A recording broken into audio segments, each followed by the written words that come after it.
to three. One was all for that's fine. They need to shut down. Gonna try to do a lot of virtual real estate.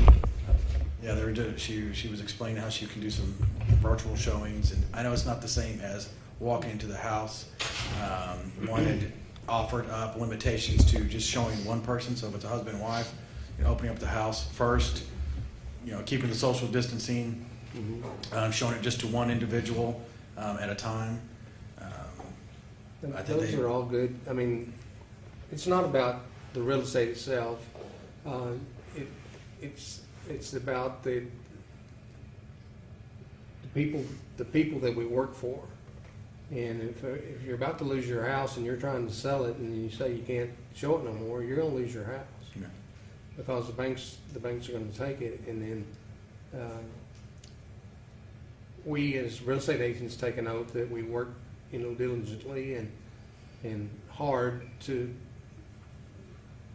come to the ultimately end of selling your house for you, so that's your goal, whether you're moving or you can't pay for it anymore. So, but yes, I agree. The most important thing in facing this now is the health, and I'm in that category too. That if I get it, I'm probably not going to make it. So it's not about money. It's about just trying to help people. Trying to help those individuals trying to sell their So house. I would say that the WFAR office and president of the WFAR, I would contact them and see if they could come up with some solutions. Go ahead, Dee. I mean, with all of this going on, people are losing their jobs. People really buying houses or looking at houses right now. They are. I mean, we have 500 to 600, and that sounds like a lot, but that's lots and land and that's lots and land and farmland, rental property in single-family homes also. And not everybody has lost their job, no.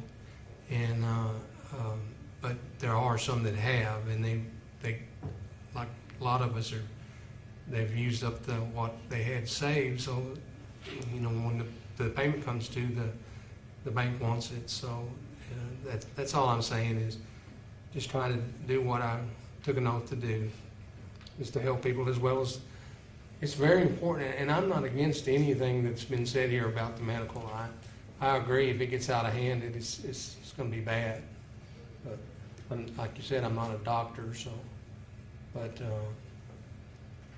I just I just think that there are ways that we could continue to help people diligently and do it in a manner that would hopefully not infect other people. And I think that's the key there. If you can still conduct business virtually or through some other means where you aren't able to infect other people or homeowners, I would suggest that the WFAR or somebody comes with that plan so this council could take a look at it. If we wanted, I guess we can modify this and amend it as many times between now and April 8th as needed. And I've stated that because we're not going to be able to think of every situation in Wichita Falls, and I do want to tailor this to our community. This is a Wichita Falls plan. Absolutely. I would agree with you, Mayor, because there's other financial institutions. I got a letter from the state comptroller. They're going to work with people who couldn't pay their sales tax in February. I'm quite sure financial institutions are going to do the same thing for people who are having hardships. So we don't know that yet, but I would anticipate that. So, it's. I think this is a document that if the Realtor Association come up with a plan and financial institutions weigh in, it's maybe something we can talk about again in a week and a half. Well, I do know that the title companies are already in place where if you close on your house, you have to go out to the parking lot. They bring it out to you in one-on-one type situation. You don't go inside. And I know the banks most of them that I know of are drive-through only. So you're going to have to go online to get pre-qualified for a loan. And I'm don't know this, but you could probably close by electronically, so. But that's all I have, and this doesn't supersede the health, I understand that. We appreciate those comments. Anybody want to speak towards Tim's comments in real estate? Okay. I'd like to, if we could, between now and April the 8th, if we come up with a solution for Tim and his colleagues, that we could amend it. And Let's come forward. I guess go back to your colleagues and see what other information they get back to us. And with the sense that public health and public safety needs to be paramount. That's what they need thinking about. And I know you think about your customers, and I admire that you do feel, just as a real estate agent, you feel a duty to your customers to do the best of your ability. So I think the more information we get, the better of an action plan with protocols in it. I think the better consideration this council will take. Thank you. Anybody else? can I talk on another subject? Absolutely. Excuse me, this- Stephen. What? I'm sorry, I don't mean to interrupt you, but can we go back to the penalty phase and put that behind us? Let's let Steve run through his, because the penalty phase will probably be at the end. If this body feels that we're going to press forward and hit the yes button on this, Well, we've discussed it for 15 minutes, so I'd like to come to a conclusion. well, I've got it on my list.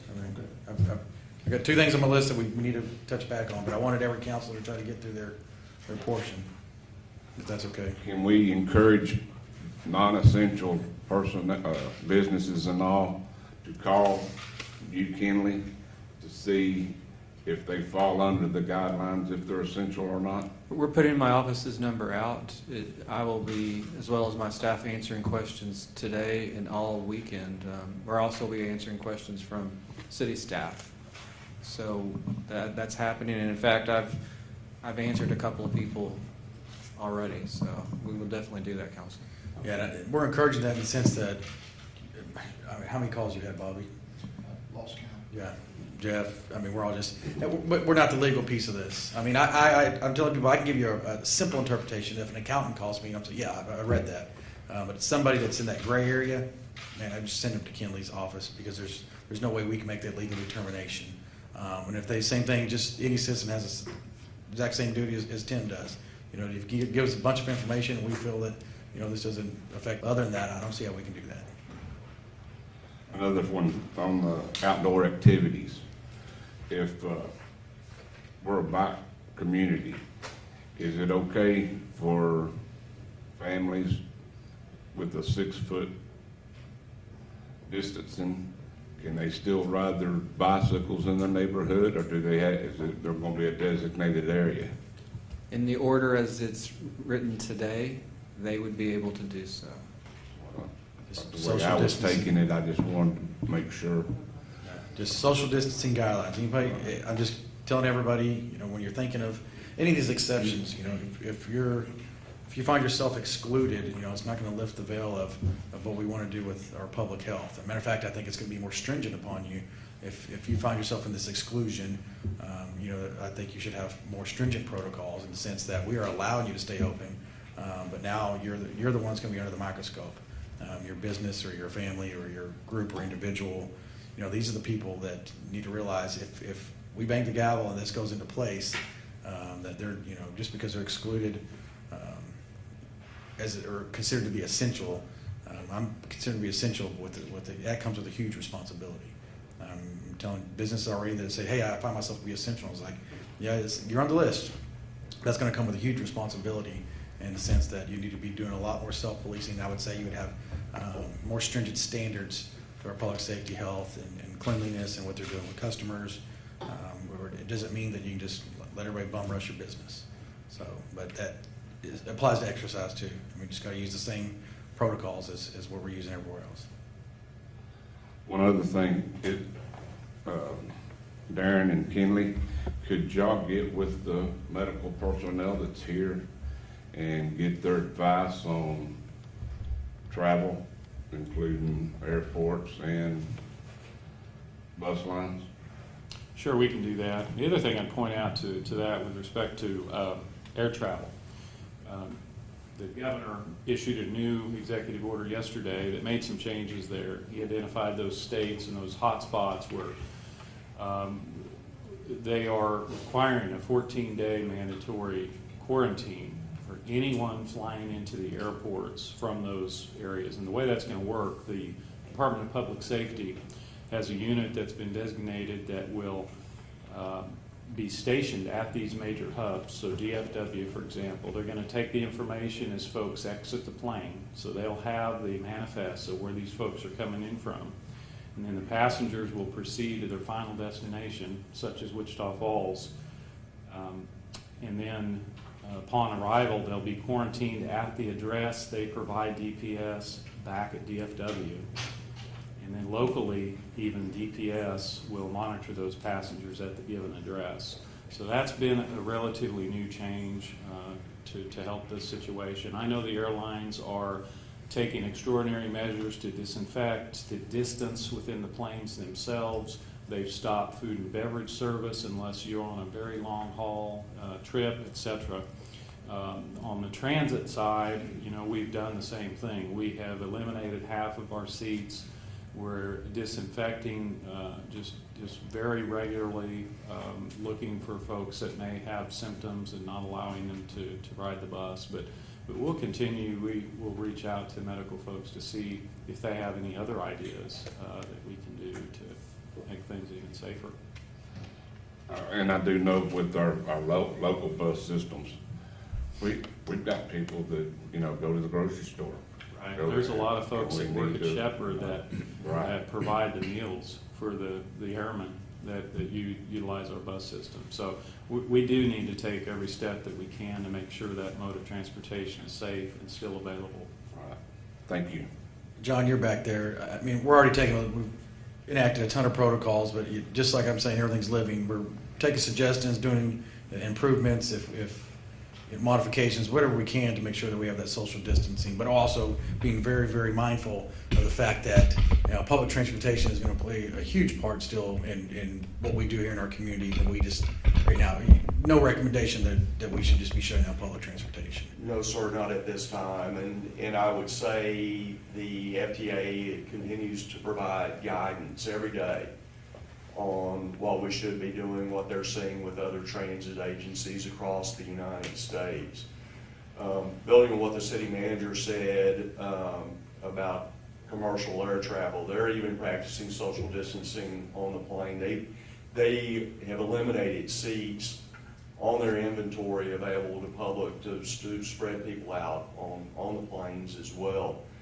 Greyhound, we had a backlog earlier in the week. We had about 55 people trying to catch a bus to get to their destination. That number has fallen off significantly. In fact, Greyhound's reduced the number of routes they provide Wichita Falls from 4 to 2. They're coming in today now. But we're seeing, right now, the people that are using public transportation, commercial air travel, Greyhound, are people that have to use it for essential. Our bus numbers are down to about 25% of what they normally are, but we're going to keep running until basically you tell us not to. In the meantime, we're going to take precautions. Lou and her staff have been outstanding to work with, letting us know what we need to be practicing, how we need to be interacting with passengers and such. But we're in a good place right now, but it's changing day by day, and we'll follow whatever guidance is decided by City Council. Thank you, John. Anybody else want to speak to any of the essential businesses, not essential businesses? Mr. Mayor, I received an email, and it's concerning Section 3, page 5 of page 27. And it's in particular the last sentence in that Section 3 under non-essential business and operations must cease. It says, for clarity, businesses may also continue operations consisting exclusively of employees or contractors performing activities at their own residences. This person, and I don't know what group she's representing, it's probably just an individual situation, but She says that Section 3 allows her company and others like it, that's the small group business of 5 employees, plus or minus. She feels that is allowing some of those to unnecessarily stay open, excuse me. And I would like to ask for a review of this at a later date. I certainly don't want to see us stop where we're going today let's say I don't want to stop it. But I think she raises a concern, and about midnight, I sent this to Kinley, and we haven't had a chance to talk about it, but in reading her letter, I think there's some concerns here that some are taking advantage of this to stay open when probably they should shut down. So keep that in mind. Counselor, I saw that email you sent last night, and I looked at it. It's my understanding that, the way Section 3 is written, if you're not an essential business and you normally would have to shut down, this is allowing you to operate so long as you and all the employees in that business are working in their own homes exclusively. So That's not what she's saying. She says she had the option to work at home, and she is working at home, but others in this small group are still her business working. that she's working for, if they're not essential, they would have to shut down. Well, that's what she's saying, and I think where where it's leading is, how can I remedy this situation? So we need to talk, I think. If they're continuing to work, that would be a violation on the business. Well, I think that's exactly what she's saying. I guess that being what it is, are you advocating we modify Section 3, or we simply enforce Section 3? I just want to further review it with you and legal. Okay, I understand that. And there may be a need to reach out to this situation and others. I agree. That are abusing it. I understand your point now. Thank you. The other one that, first time I went through the document, there was really only one thing that jumped out at me, and it was on, let's see here. Well, it was another section under the list of, let me go to it just a sec here.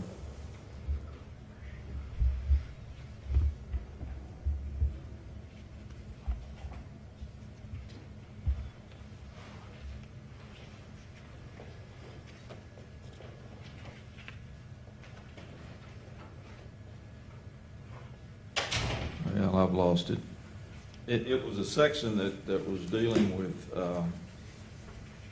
in particular, the terming parts of the green industry as non-essential. Gardening supplies, plants, seeds, other things. And it just jumped out at me. Plants and seeds, do we not have at least some part of our population that have gardens, and it's not just a food supply situation, it's a psychological help to them. That's kind of how I look at it. I know a lot of people, they have gardens, and it's not so much for food. They just like to get outside and take care of their gardens, et cetera. I know there's someone here that's going to speak to this. We've got a handout from Steve Smith, and in reading this further, and I don't want to steal his thunder, but basically, as of March 25th, 2020, green industry businesses have been deemed as essential in certain states. And Texas evidently is one of them, at least it's what it says in this document.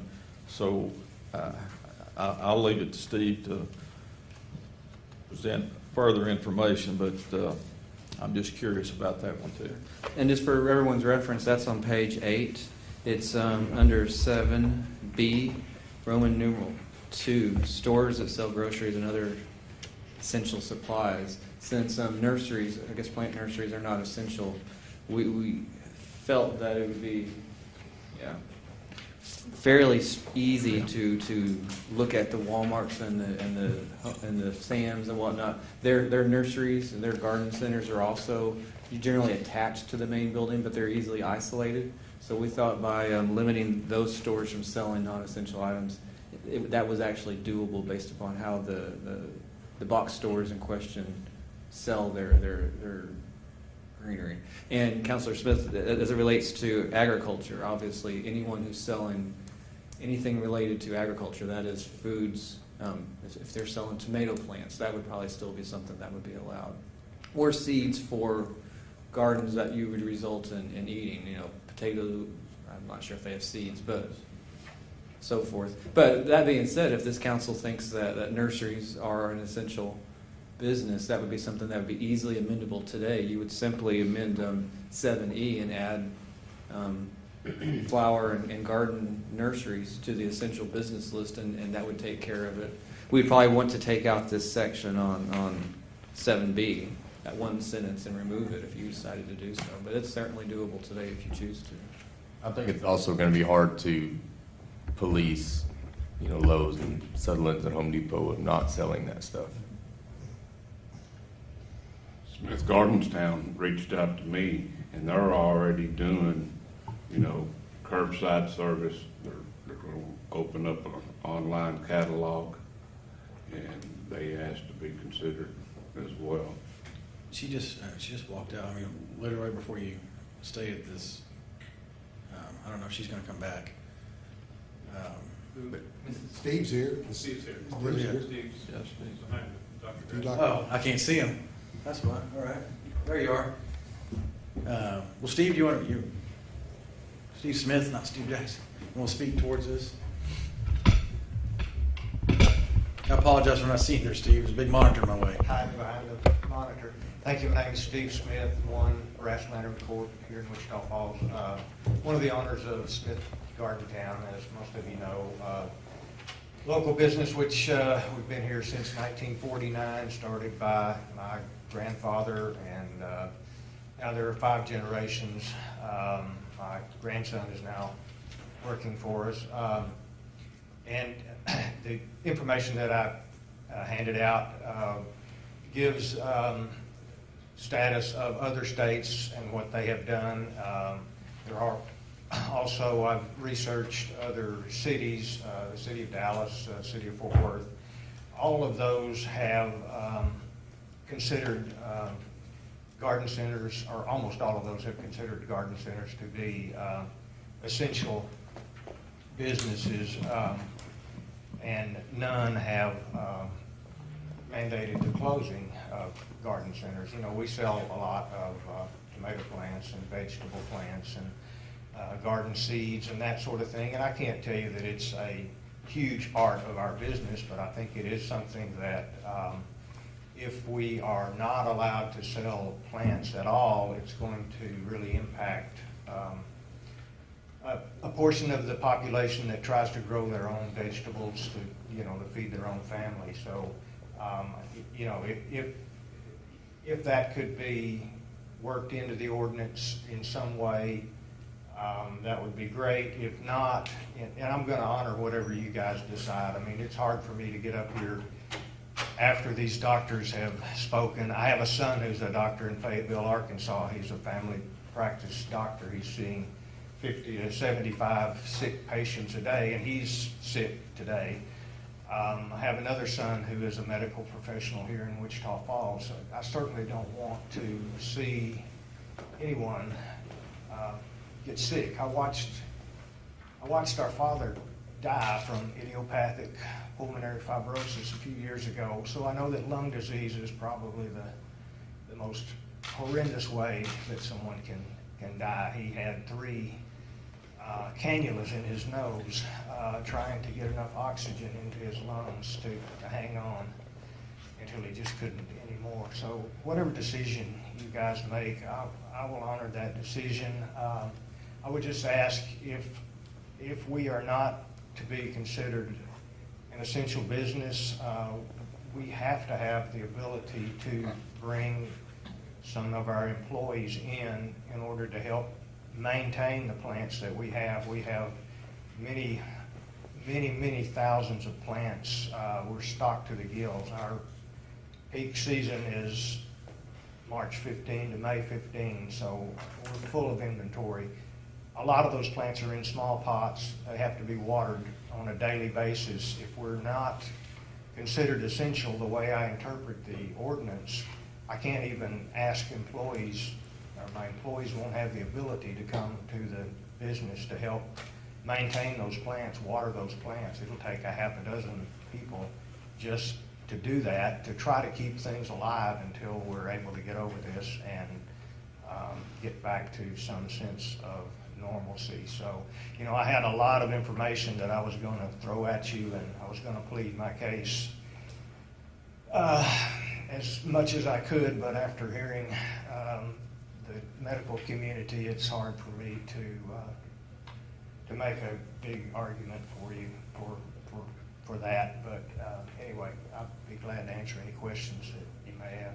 Mr. Mayor, can I address one of Mr. Smith's concerns? Absolutely. And Mr. Smith, this applies to your business, assuming it's considered a non-essential. It would also apply to any other non-essential business in town. In the event that there's some employee involvement necessary to keep the stock or to keep the business assets working, so to speak. You know, so you don't how to water your plants or whatnot. There is a provision under 7F that allows for minimum basic operations, even for non-essential. It would allow you to have the smallest number of employees you can get by with showing up at your business and watering or fertilizing or doing whatnot. It would apply to maybe a fish store in town. If all they sold was fish, they would be able to go and feed the fish. The different businesses in town that we're requiring to close would still be able to operate at minimum basic operations to maintain equipment and stock. Okay, thank you. And security. So if you needed security at your establishment when you were closed, you would have the ability to hire someone to do something of that nature. Yeah. I've got a question for Steve. Steve, are you, somebody said something about you guys setting up a virtual store. Are you guys set up where you could sell your product, deliver your product with no human-to-human contact? Yeah, we can do that. We're doing that to a certain extent already. We have advertised curbside pickup and delivery services, and some people are taking advantage of that already. But yeah, we could do that. It would, you know, it would help. It wouldn't be a significant impact on our business. This is going to hurt, but it's going to hurt everybody. And you know, we'll do what we can do under the guidelines that you guys set up to try to keep the business going. And I'll tell you why I asked that question. You know, further, Councilor Smith, you know, he talked about psychological, mental stress. If people are going to be locked in their house, they can only paint their garage so many times. As Councilor Browning's wife seeks to paint her garage. But and I know that you know, my wife shops your store and she likes to pick out her own plants. But if you guys are able to sell your product and deliver it with no human contact, I'm for an exemption. Yeah, because I think the intent, like you said, was for people not to go out into the public. You're looking at me, Mayor. The intent is not just for citizens not to go out into the public. The intent is to keep non-essential employees at home as well. Yeah. I'll compare this to a grocery store or pharmacy. You know, I mean, if you had one employee in a vehicle and you drop some plants off on your curb, the likelihood of catching something that's going to the pharmacy or the grocery store is much less. That's what I'm saying. Well, for today's sake, Steve, you said you had a lot of information. Let's do like Councilor Brewer, you know, give us some information from the industry, what other states have done, maybe a plan, showing whatever kind of mitigation plan you have, what kind of protocols you have in place, list of products that you sell that think might fall under some of these, and I think that could probably, you know, be for consideration if that's what we're saying. I just think let us mull over whatever information you can get to us. And I understand, I'm glad you stand up there as a business owner saying, although this is be catastrophic to you, you're thinking about doing the responsible thing and reducing it down just to the people that want to keep the plants alive, which we have that. I'm glad Kinley pointed that out. We will allow any business You know, if it's going to affect your inventory, take care of inventory, even janitorial services, stuff like that. Janitorial, security, payroll, if you're still Yep. paying your employees, even if you're closed, Yep. you need to do things of that nature. You're allowed to do basic business necessities, even if you're closed down. So if you want to, I think we will take any information you want to get to us, and then we'll kind of go from there. What about all the guys that are doing landscaping services, including us? We have some landscape jobs that have already been sold and awaiting installation. How would that fall within the parameters of the ordinance? The ordinance has y'all shutting down as non-essential tonight at midnight. Are you referring to construction? I know you have stone yard. I'm not sure what part you're talking about. Yeah, I'm talking about the stone yard, and also, people have purchased trees or shrubs and are. I think your stone yard would probably fall under construction more than likely, although I can't be 100% certain. But if you're doing it for construction purposes, that would be okay. But as it relates to just trees and plants, under the current rules, you would be shut down at midnight. Even though they wouldn't necessarily have contact with the homeowner, they'd just be coming out. Exactly. The point is that your employees should be at home too. That's something that we can look at amending, Mayor, as you'd indicated, if there's a plan in place. I believe. I just think, truthfully, I mean, you're not really pleading your case in the sense that you're trying to do the socially responsible thing. And I'm glad you're up here, Steve, saying that, because I've had other business owners that are going to be financially impacted, and they're saying, what else is? I'm down to 25% of my business right now without any orders before last Friday. People are just not going out, and I'm sure you're seeing that. They're not, you're not bursting at the seams right now. Although yours is one. I mean, I've talked to a lot of people that are advocating on your behalf in the sense that is their exercise. Sometimes is planting plants, and that's their ability to kind of blow off some steam is to go to your shop, purchase some plants, and plant them. And we hear that dozens of times every day now. People are happy that we've been able to be open up until now, and they can come in and get a couple of geraniums or their tomato plants or whatever it might be, because it brightens their spirit and lifts their mood. If we could maybe come up with some way to limit the number of people that are allowed into the store. Our greenhouses are open air, the roof's open, and we've got several acres of greenhouses that people can keep a distance in there, and so I don't, I really think there would be less chance of transmission at our facility than there would be in a crowded grocery store or liquor store or someplace like that. But anyway, we'll get some information back to you and let you guys decide. Right. Thanks, Steve. I do appreciate your time. Thank you. Anybody else on council want to speak? Yes, sir. I have a question. Someone just sent me a text and it said, what if you live in Wichita Falls and you work in like Albany? You're able to travel back and forth. And that realtor sent me, says, I live in Wichita Falls, but I only show houses in Burke and Iowa Falls. This order is only for Wichita Falls. I just wanted to hear you Yeah. say it. Thank you, sir. Representative Frank, I've been waiting a long time. No.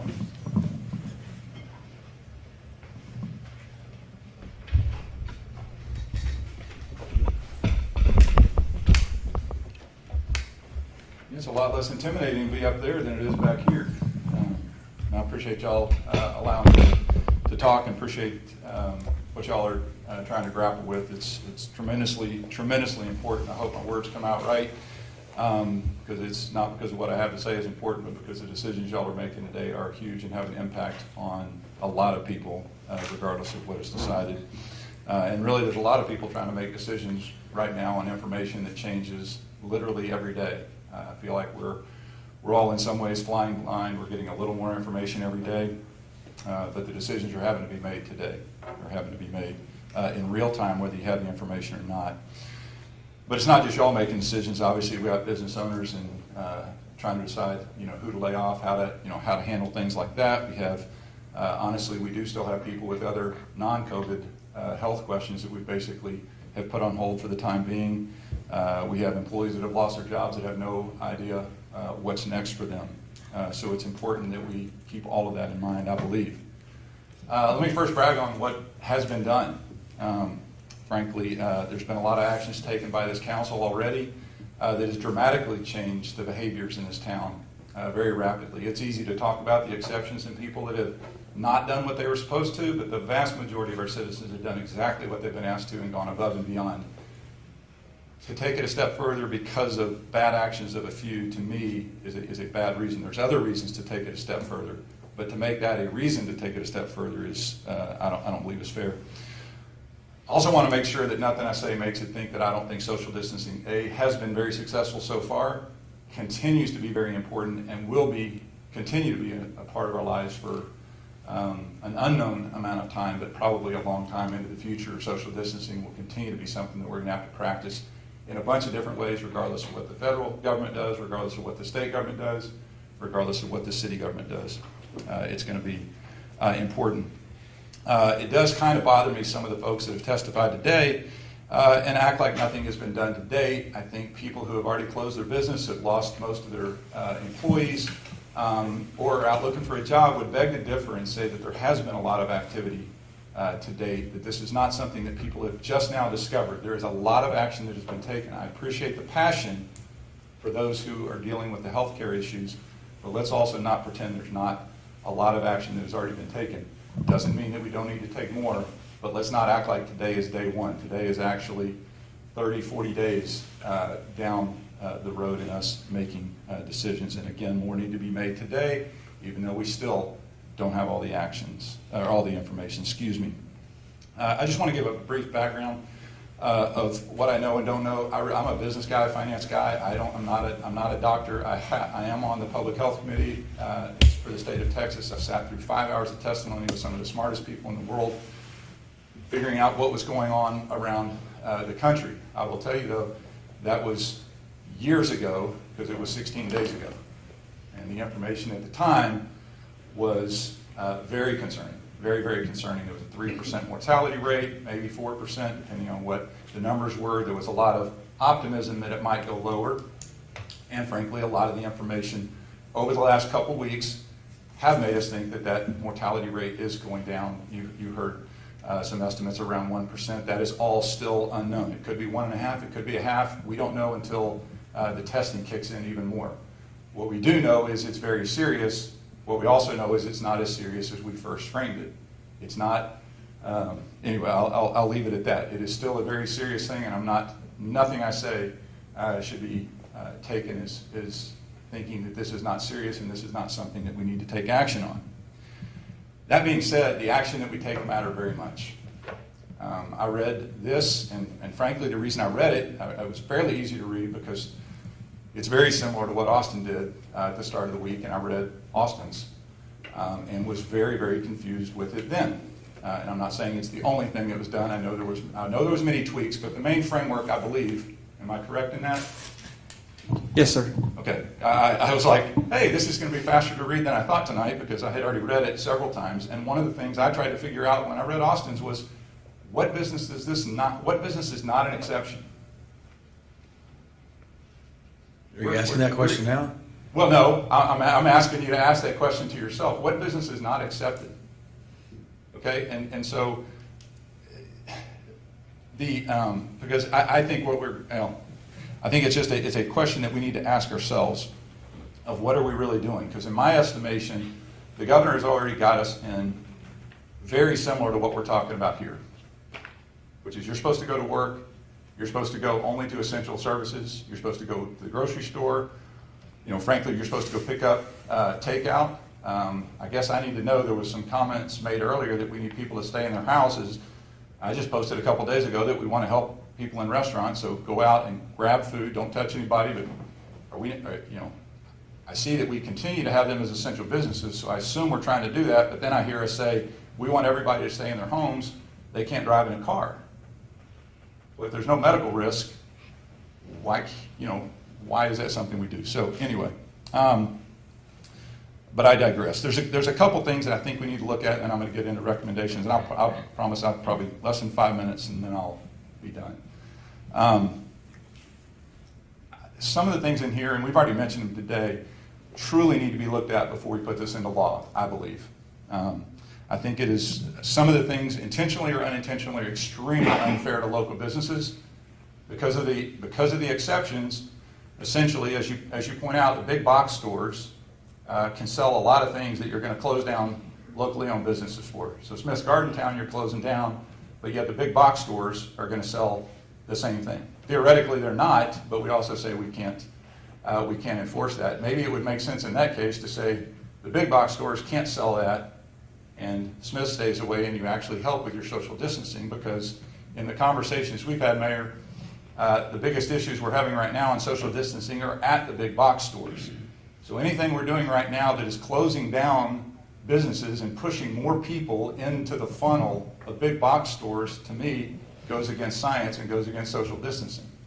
Not to mention how counterproductive it is to the local businesses versus the big retailers. And by the way, let me just say, I appreciate the big box retailers. We could not do without them. They're absolutely essential. I'm not challenging that at all.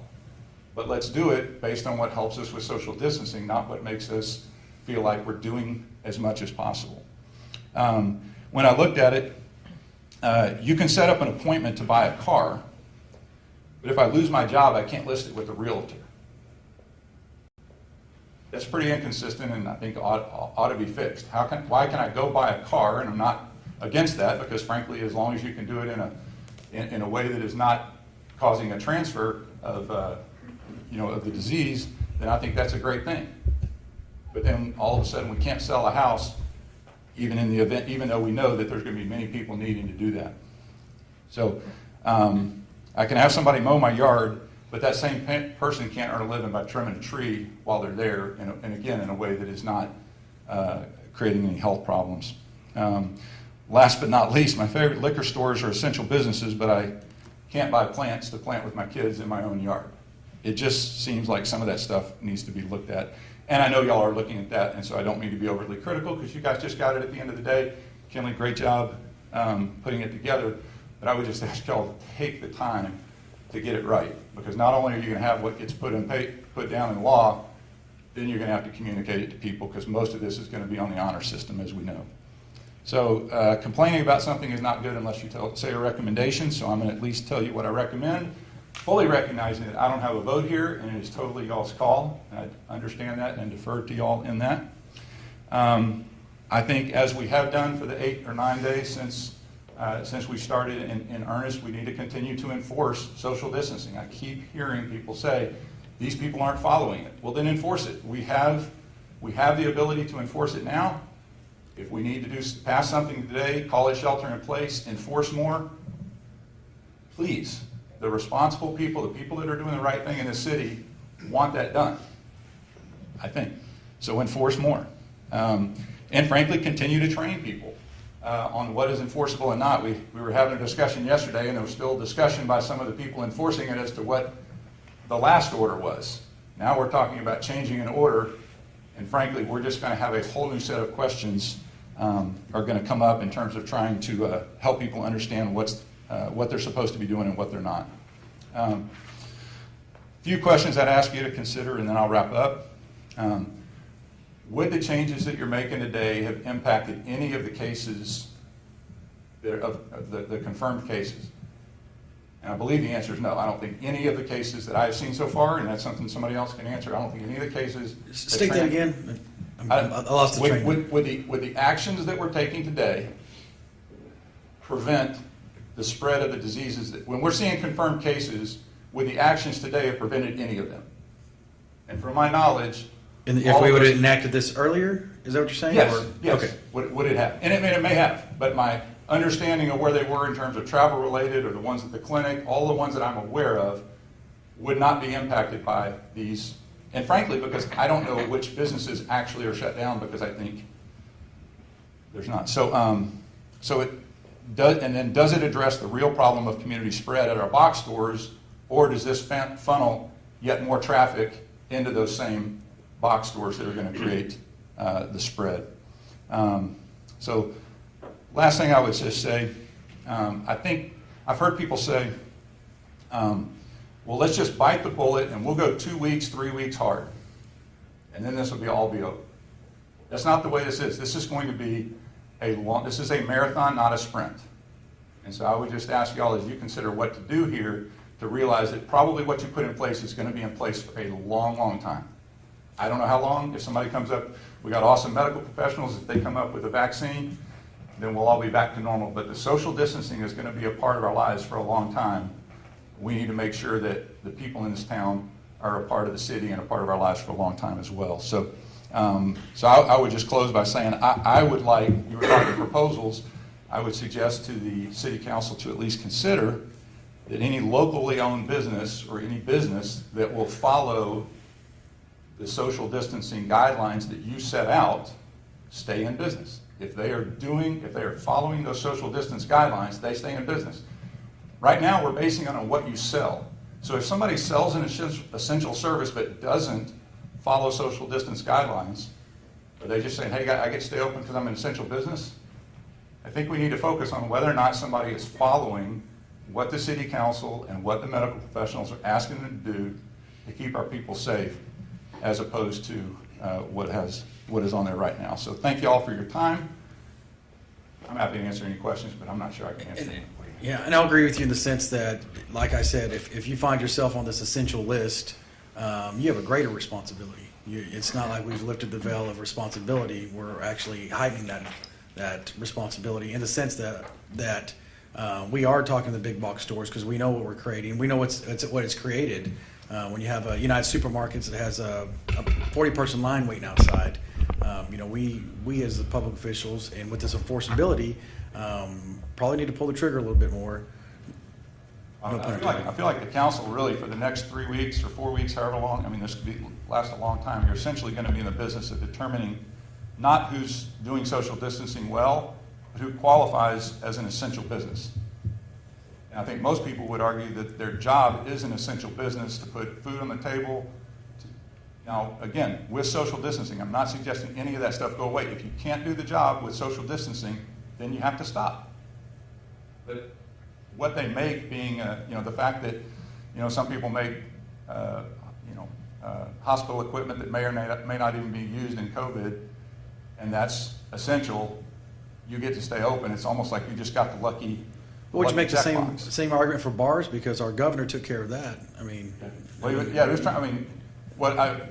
talking in terms of delivery? Well, in terms of you're saying we're making decisions based upon who sells what. Well, right. Our governor came to us and said we're going to shut down bars and restaurants are going to go delivery only. Right. So. And I think the significant difference there is no way to provide that service in the way they're providing it that is safe and doesn't encourage the spread of COVID. Right? There's no way to do a bar where everybody is in the same room that is safe. What he has done is allow for the delivery of it. So because you can deliver, we talk about traffic. It's fine if there's a lot of cars on the road. Unless I'm mistaken, it's fine depending on what they're going to do. If they're going to congregate, play a big soccer game, and everybody running into each other, no, that's very dangerous. But if they're going to pick up food at Ronnie's, what's the danger? That's what we want to encourage. That's where it's like you're doing the least, you're doing the most to help the actual problem and the least to impact, because it's not the economy, it's the livelihood. We have a healthcare system that is based on people having jobs. When they don't have jobs, they're not going to have health care, or they're going to have different type of health care. So it all ties together. To act like, the economy is not about people staying rich. It's about people being able to get what they need, food, health care, that kind of stuff. And just quick disclaimer: I'm pretty sure I'm on the this is not about me. I'm pretty sure I'm on the accepted list of essential services, but frankly, we just happen to be lucky. I don't know that we're any more essential than somebody else. I think people who are doing this responsibly in a way that is not spreading the disease should be able to continue to operate, and those who aren't should be closed down regardless of what they're selling. My opinion, I realize that's not the way Austin wrote it, but I think that's the way Wichita Falls should. This is your first statement, and tell me how you qualify this. It's not as serious as we first framed it. How do you qualify that? Okay, so when it first came out, excuse me, and I'm not a doctor, but I can read reports. and I listen to a lot of very smart people. The initial mortality rate's fairly straightforward. Here's the number of people who died, here's the number of cases. Well, you don't have many confirmed cases if you don't have a way to test. So the only confirmed cases initially were people that were going to the hospital, so you were just getting the most serious of it. But still, it was coming out at 3 or 4%. Three out of 100, 4 out of 100 people were dying. The hope was when testing came out that you would find that it sounds bad, you would find a lot more confirmed cases, but that the actual disease itself was less, not less dangerous, because obviously if you die, but it had a lower mortality rate. And what has happened as they've done more tests, the mortality rate and the estimated mortality rate continues to go down. How low is it going to go? If anybody tells you the future, they're lying to you. If anybody says with a great deal of certainty, no matter how much medical, they don't know. But it is certainly probably a third of what it was 3 weeks ago. That doesn't mean it's going to go down anymore. But as more testing comes online, it certainly looks like it. How many tests? I'm trying to think of Lou, what her numbers were, but it looked like. As of 4 o'clock yesterday, we've done 355 tests. But in terms of, but the tests that hadn't come back somewhat don't matter for the math. So of the ones that came back, I thought. We have 184 that are pending. So we have 355 total tests, 12 positive, 159 are negative. So 12, so we're hitting only 8%. National average as of 2 days ago was 15%. We're hitting 8% of the people that got tested. But you can't qualify a statement both ways saying we don't know, because you don't know and I don't know. No. And I lean toward, like I said, I have to be data driven here, so I lean towards the people that are at the front lines that might know. No, I agree, and that's what I was trying to So share. what do you err to, the side of caution and put people's lives at risk, or do we err to we just don't know, so let's go ahead and I'm not suggesting we don't need to take action. I think we need to take more action. I think we need to take it very, very seriously. I think the enforcement part of this needs to happen. I'm not suggesting we don't do a shelter in place. It's what kind of shelter in place. It's frankly the capriciousness of the list of services and the fact that they are not really tied to whether or not they're being socially distanced or not is a problem, and I think it should be. So is your suggestion to shut down all the big box stores that provide the goods and then leave the little guys open, because less people go to Smith's than they go to Lowe's? I mean, you see the predicament that we're in here, James? That. No, I do think for the sale of the things that Smith has, that might not be a bad thing to look at. To say, if you're buying plants, go over here. We need to spread people out. Anything that is, all I was saying is anything that is done that is going to force people to go to the big box stores is problematic, at least based on the information I've been getting from y'all. Y'all said the biggest problems we're having is the lack of social distance. That's the biggest problem for the community spread right now, is the lack of social distance at these places. That's why this doesn't help that, this hurts that. So yeah, there may be some things you could modify. Maybe Lowe's closes their, or not Lowe's, I'm not trying to pick on them, but maybe they just focus on the stuff that they have, and then the people that want to buy plants go to Smith's or wherever else. But that spreads people out. It doesn't compress people. I'm just saying that needs to be.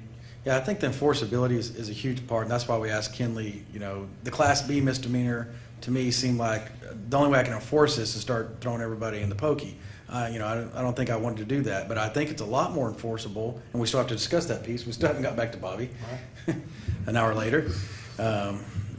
We still have to discuss that piece, but I think you're right in the sense that if I pull up to, I'm not going to pick on any store here, but we're going to throw a Lowe's out there. If I pull up to a Lowe's and they've allowed a line of 50 people and everybody's shoulder to shoulder, we started ticketing some people. I think the enforceability part is going to be a huge part in the sense that once the word gets around that, we better not congregate at Lowe's, and Lowe's better not allow people to congregate. Sure. You start seeing that, like you said, that density. We start taking away from that density. I think that's the only way to do it, because if I had to go through the yellow pages right now, Representative Frank, and try to figure out who's essential and non-essential, it's going to be tough. We have some guidelines from other cities, and these cities are working, and I'm taking a lot of advice from the medical field. They're not saying, hey, they're not taking this shelter-in-place list and saying, I think this place needs to open and this place needs to close, but they are giving us a recommendation. It's the exact same things you're reflecting is if you're going to do this, then just like I've said also, there's a greater responsibility for the people that we're saying essential. Now, if there's some people that we want to make essential later, okay, we can discuss that at a later date, if not tomorrow, or not Monday. Well, I guess we could call a meeting anytime we want. But I think the responsibility of this body is to, in my opinion, to heighten what we're doing. And then of those people that find themselves on the essential list, much like yourself, I said, okay, sharp iron finds itself on this list by the grace of God or whatever it may be.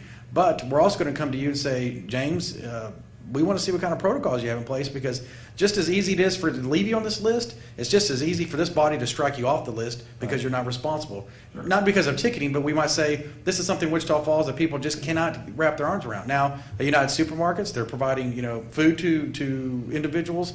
We have to probably work very hard with them, and we find ourselves. You're right. We find ourselves in a position of hard to police this, but I'm going to ask that, if this body does adopt this, I'm going to ask our city manager and our police chief to take the enforcement part seriously, because I'm not going to have the ability. This is just a document.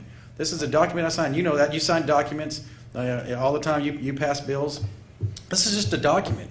It's a living document, but it's also, in a sense, it doesn't mean anything if I can't enforce it. Then it just makes it a suggestion. It might as well be pumping hot air to each other, suggesting ideas. To that end, perhaps instead of listing all the essential businesses, which as you and I have discussed may show 80, 90% of the businesses in town, maybe we need to just say, here are the businesses that are going to close. Here are the non-essential businesses you're going to close. What's the difference between listing the essentials when the non-essentials are the ones not on the list? Well, it's because frankly, they're both listed, right? I think the discussion of who is what is very complicated. Pawn shops are on the list, so if what percentage of your business has to be a pawn shop? But they're a financial institution. You can't sell. Yeah, I think it would be cleaner, but I I've already stated my. Well, I understand, and I wanted you here in the sense that I wanted to see an opinion from our state representative and from a different level, a state level. But and we can run this meeting to 5 o'clock if we want. Yeah. Each individual is going to come in with a certain set of opinions. We're going to have to adopt something that is tailored and fits. It's not going to be perfect. Yeah. I mean, even the laws you adopt aren't perfect. Lord knows. I think you've stated that before. Yeah, no, absolutely. So I guess the thing I would try to leave you with would be, if you do it with the essential, non-essential, you're going to spend the next however long having political debates about different businesses, and it's going to be essentially, if you happen to have a realtor on city council, if you have a connection, then you're going to be able to make that. You're going to be able to make that happen, right? Is what is likely. Well, and that's what we're trying not to do. I'm not trying to take. It's not the fact that Tim's a real estate agent. It's the fact that I've already been contacted by 10 real estate agents. By the way, I totally apologize for calling that out, because frankly, it's the same with I really do apologize. That was not. Cool. In my sense, I was really trying not to politicize any action that we've had in the last couple of weeks. And that's why, even the information we get, that's why I wanted things to be data-driven by our medical professionals, because, frankly, and you've pointed this out, a lot of the information we get is partisan information. It's from whatever side wants to scream the loudest is what we see. We get the same charts you get. I just believe that any business that can transform and do their business in a way that is, whether that's approved by the medical community, maybe some of the medical community that are passionate about it can look and say, okay, we can do this type of business in a way that is socially responsible and doesn't transmit the disease, or we can't. And that's the way the decision is made, not simply based on a list of essential, non-essential that was really, frankly, driven by the DOD, not driven by, was initially driven by them. So anyway, y'all have a tough decision. I hope that, I wish y'all luck and prayers as y'all try to figure it out. The decisions are very important and will affect the community for a long time. So thank y'all. Thank you. Anybody have any questions for Representative Frank? I'd just like to weigh in here, because it's my personal opinion, this document, I mean, it has a lot of flaws, in my opinion. And I agree and I disagree with you at the same time. Does that make sense? I do that to myself a lot. So, yours are, Kenley's in this document, and staff's definition of essential and my definition of essential may be two different things. Because I do have some concerns about what we're saying is essential, and there is, to Representative Frank's, his statement is that draws, some of these essential things draw a lot of people together. And they funnel them into the box stores, grocery stores, pharmacies, yet some businesses that have no human contact with their customers are being excluded. Now, they may not be your definition of essential, but they're having no human-to-human contact. And you said we want to keep their employees at home. So we want to keep their employees at home. But they can get in their car and drive through McDonald's, so they're not at home. And so that's where I struggle, and I'm not a medical professional, but I closed my statements Wednesday that I will defer to the medical community, because that's who I believe has the most knowledge in what we're doing, and we're cherry picking is what comes to mind. We're cherry picking. Amen. Who can be open, who can't, what we can do, what we can't do, and we have to take stricter measures. I'm fully in favor of shelter in place.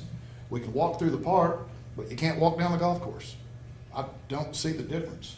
Take the flags out so there's no, two people can't touch the flag. And I'm still confused, and I've read it 3 more times since I've been here this morning, Section 5 versus Section 7, and I understand what you were saying. But it's very confusing to the public. If they read that, it says they can't ride the bicycle. Or when they go down to Section 7, it says they can. So they're going to be confused. And that's basically what we're doing. Smith Garden Town, if they're not essential, but they're not around any other people, how does this get spread? That's what I'm asking. I'm certainly not that professional. We're being asked to make decisions on a lot of things that all we can do is listen to the professionals and base our opinion. That's what I'm going to do. Base my opinion on the people who I think are a lot smarter than me. So, but my definition of essential and your definition of essential is two different things. I'll be on record saying that. So,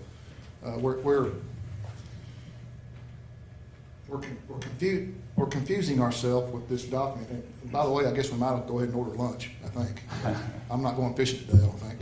So, if I could, Counselor, just because you mentioned the medical professionals, I think what I've heard from them, and I talked to a couple of them outside when I told them what I was going to be saying, is at least what one of them said. I won't call him out by name unless he wants to. Is, hey, the politicians need to figure out the details of it. What we're telling you is this is serious, and I totally agree with that.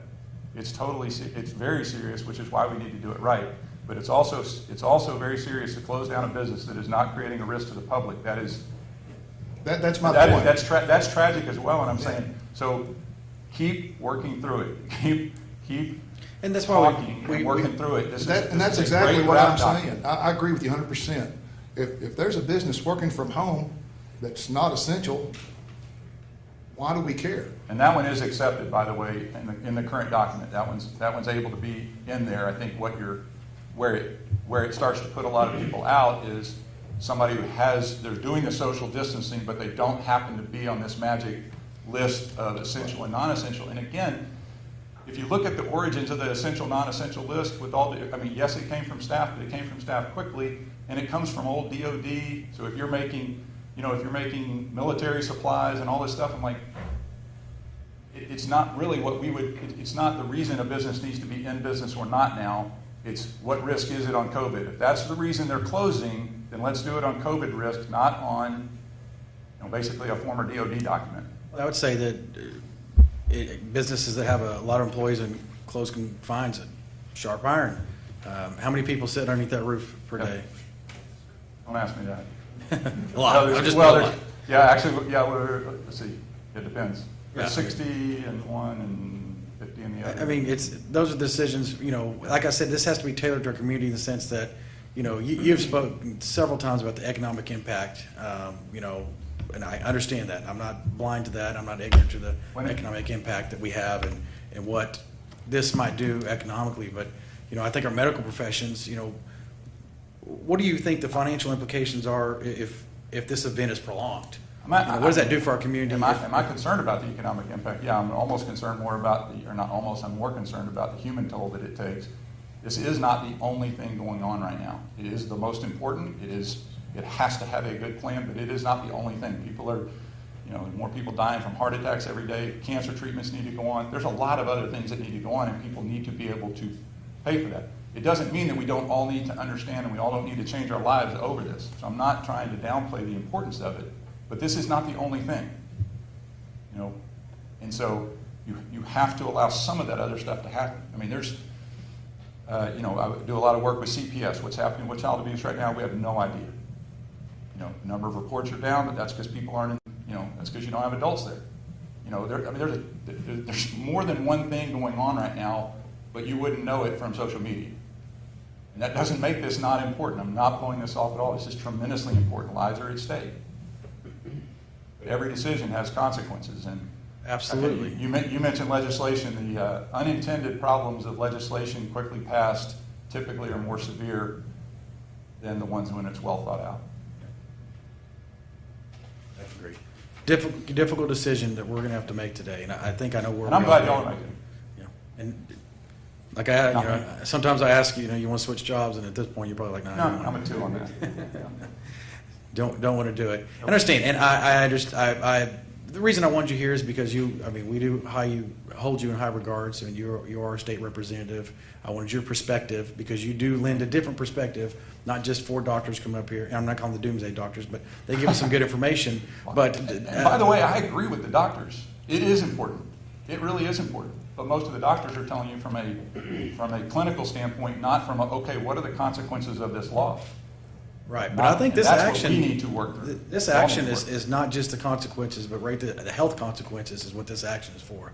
So the health consequences is what I'm asking people to concentrate on. And if we have to meander through another action at another point to try to tailor this a little bit better, I think we can do that. Not that your comments are falling on deaf ears, but this is an action to deal with the health and well-being of the community right now. How I can flatten this curve and not inundate my hospitals, because the scenarios that have been posted before us today, you've even said it. You believe them. These doctors, I don't think that they come with this data pie in the sky. It's not as serious as we framed it. I think it's more serious than we initially framed it. I didn't. I was on the other side of the fence. I was the other side of the fence, like, hey, we don't have any cases here. This thing was in China 120 days ago. It's not going to show up in Wichita Falls. 120 days later, I'm staring at Wichita Falls, all my surrounding communities, and now I have 2 people sitting in the hospital. And I'm looking at a scenario. I've had a medical professional tells me there's not a scenario right now where we're not going to see a death from this. He's just trying to see how many people we can keep from dying. And I agree with Dr. Schachter in the sense that, yes, this isn't natural selection. I've heard that argument several times. The people with comorbidities, Wichita Falls ranks, down the bottom of counties. These people are going to be naturally selected out. Shame on them. I don't want anybody in my community to die.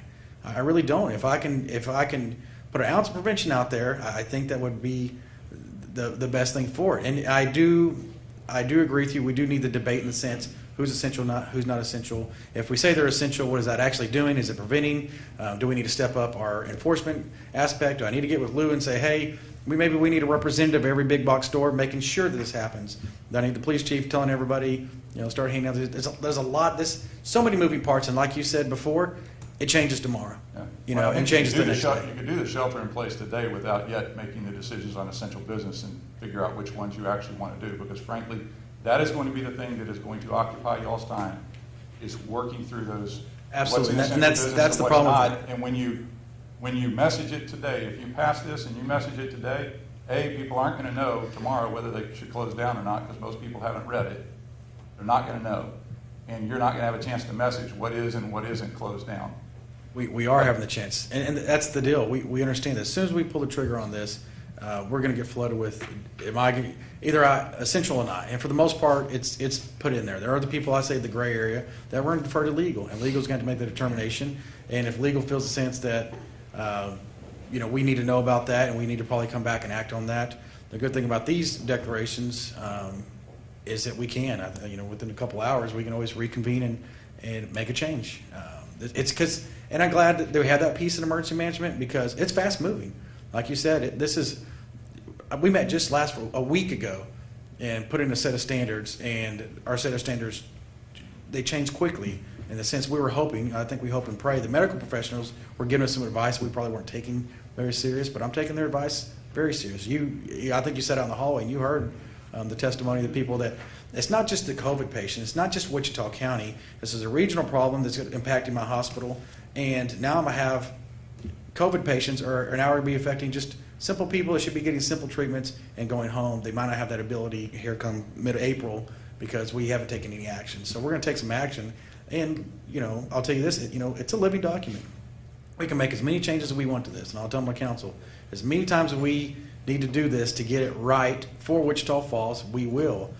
We need to act on something and build from that, whether it's this or you want to start plopping amendments into it today, whatever it needs to be. But, this is a living document, and we will do as many times as we can to get it right. I will absolutely say that the enforceability, we talked about this yesterday. What good is this document without enforceability? James, I agree with you 100%. 100%. What good is this document if I'm forcing people into longer lines and into the big box stores? I agree with you 100%. We adopt this if things happen because of this. If the way our community interacts and the way we congregate in places, we're going to have to get ahead of that, much less get ahead of the health curve. I got to get ahead of that in the sense that I'm not going to be able to pull the trigger on this and force a lot of people into one place and not be ahead of that. And I think we are mindful of that. Maybe we just need to do a better job of policing that, which if this passes or not, I can't tell you. If it passes, that's going to be one of the first meetings I have after this is how we're going to start enforcing this so people will understand this is serious. I need Wichitans to take this serious. It's not just me waving my wand, and you're the same way, James. When you vote on something and it passes, it's not just us waving our wand. Now we have the responsibility of 105,000 citizens. You, citizens, need to be responsible. This is just a document. I need citizens to start being responsible. The 90%, I think, are doing a good job. Most of the businesses that we are impacting, I've talked to a ton of them. They're closing their doors anyway. The economy is just, when their sales are down to 25% of what they used to be, people ask that you're going to be essential. Look at Steve. I mean, he's basically said he wants to, he's really taking heart. He's got a son that's a doctor, another one in the medical profession that he's, maybe we'll just close our doors anyway. I've had, I would say 24 people say, I'm on the list. We're thinking about closing our doors anyway. A good friend of mine in the medical field, he's laid off 30 people, and he's like, he wants to be able to go to bed at night saying he's did the responsible thing because he doesn't want to see this curve. He doesn't want to see this spike, and then our regional hospital be inundated. I don't think anybody wants to see that. I know you don't want to see that. It's just right now, in the short amount of time, we've got to get something passed that's going to help the situation and realize that it's a fluid document, and we can come back as many times as we want to get it right for this community. Because I have that other layer, James, is Shepherd Air Force Base. They're hoping that we get it right on this side of the gates also, because that's the most impactful business that we have to us. And we're in constant communication with Colonel Bell, and I think he's reflecting. It's hard for them because they can't really advocate, but I think they're sitting over there with their fingers crossed saying, Wichita Falls gets this one right. And I don't want to be the model of the community that got it wrong. I don't want to be that person like, hey, you could act like Abilene, who was able to flatten their curve out, or there's the Wichita Falls out there. What did they do wrong? Let's look at them. I don't want to be the community that they model us of the things we did wrong. That's a nightmare situation for me too. I just hope we'll do essential based on who's allowing social distancing, not based on the laws that are on there. That's still taking action, but you're taking action based on science, not based on a random. I think it could be a combination. Relatively random list of businesses. So, thank you. Thank you, James. Hold on, Deandra, you have a question for me? No, not for. Okay, I thought Deandra had a question for you. I'm sorry. Thank you, James. Good morning. Thank everyone for coming out today, and also for the people that's on YouTube watching us live stream. I want to stress to the public that this is temporary. I'm praying that us as city council members that we will do what's right today, but I'm only one person. Also, I'm asking people to have common sense and let's do the right thing.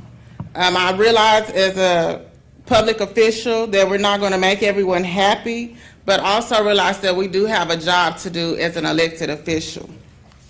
And then I have some questions as far as the non-essentials. if you're a business and you're wanting to know if you're essential or not, is there a number that they can call? They can call 940-761-7625, and that's my office. 25? Yes, ma'am. Okay.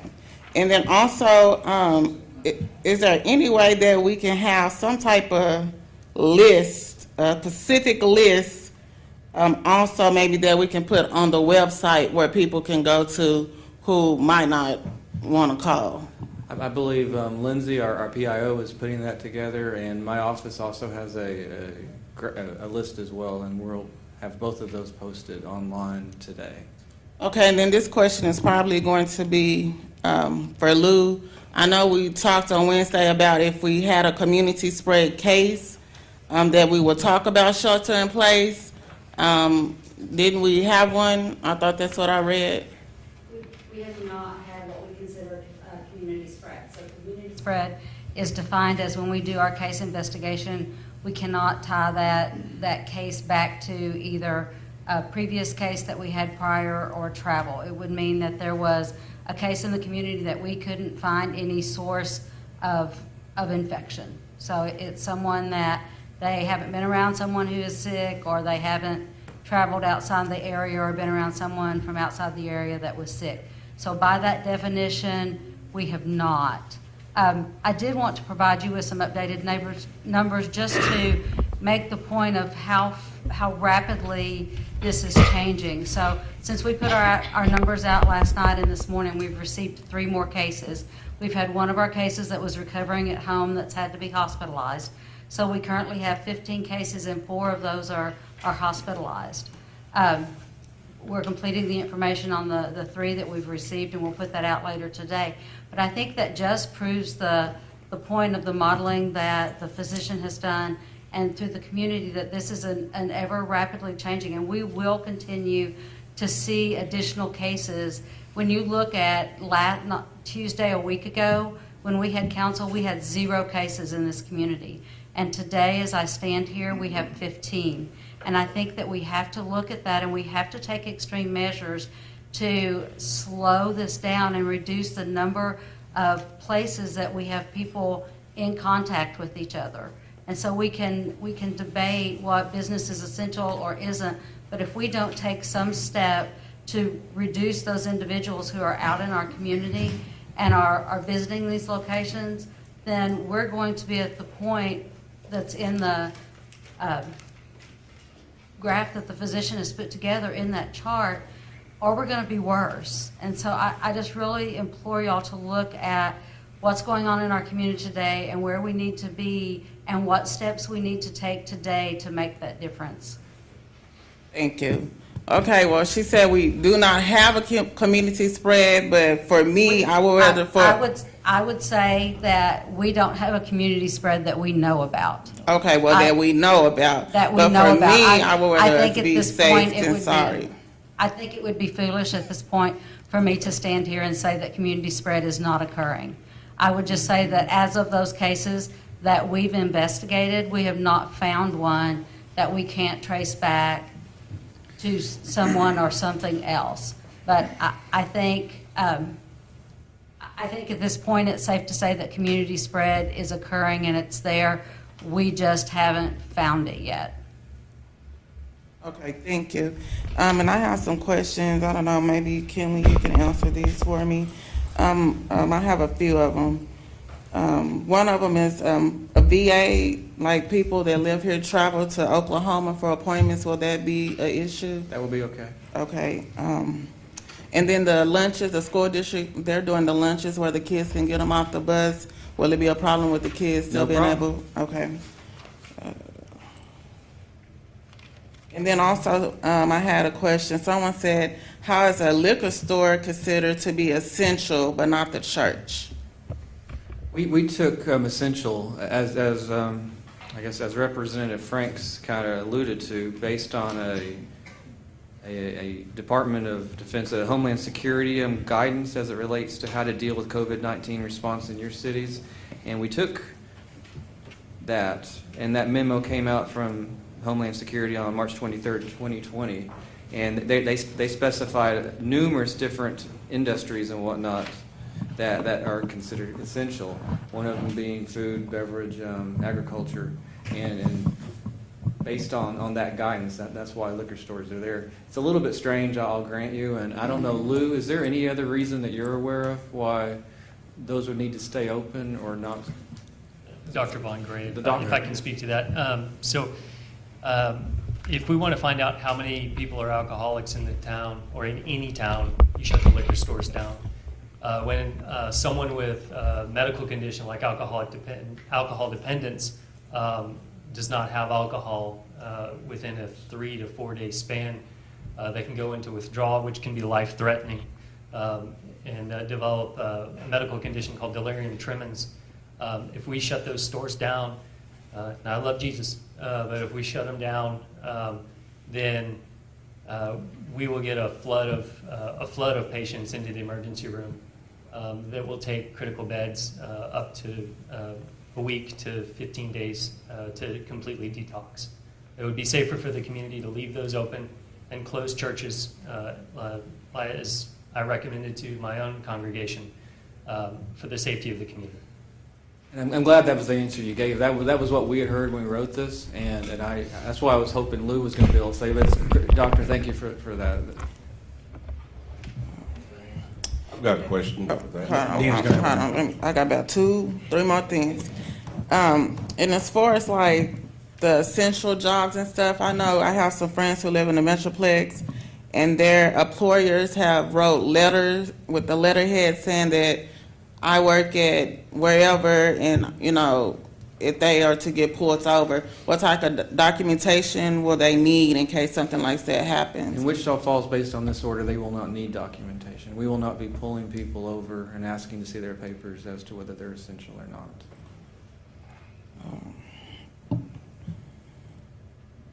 Also, I had another question. This is from a funeral home.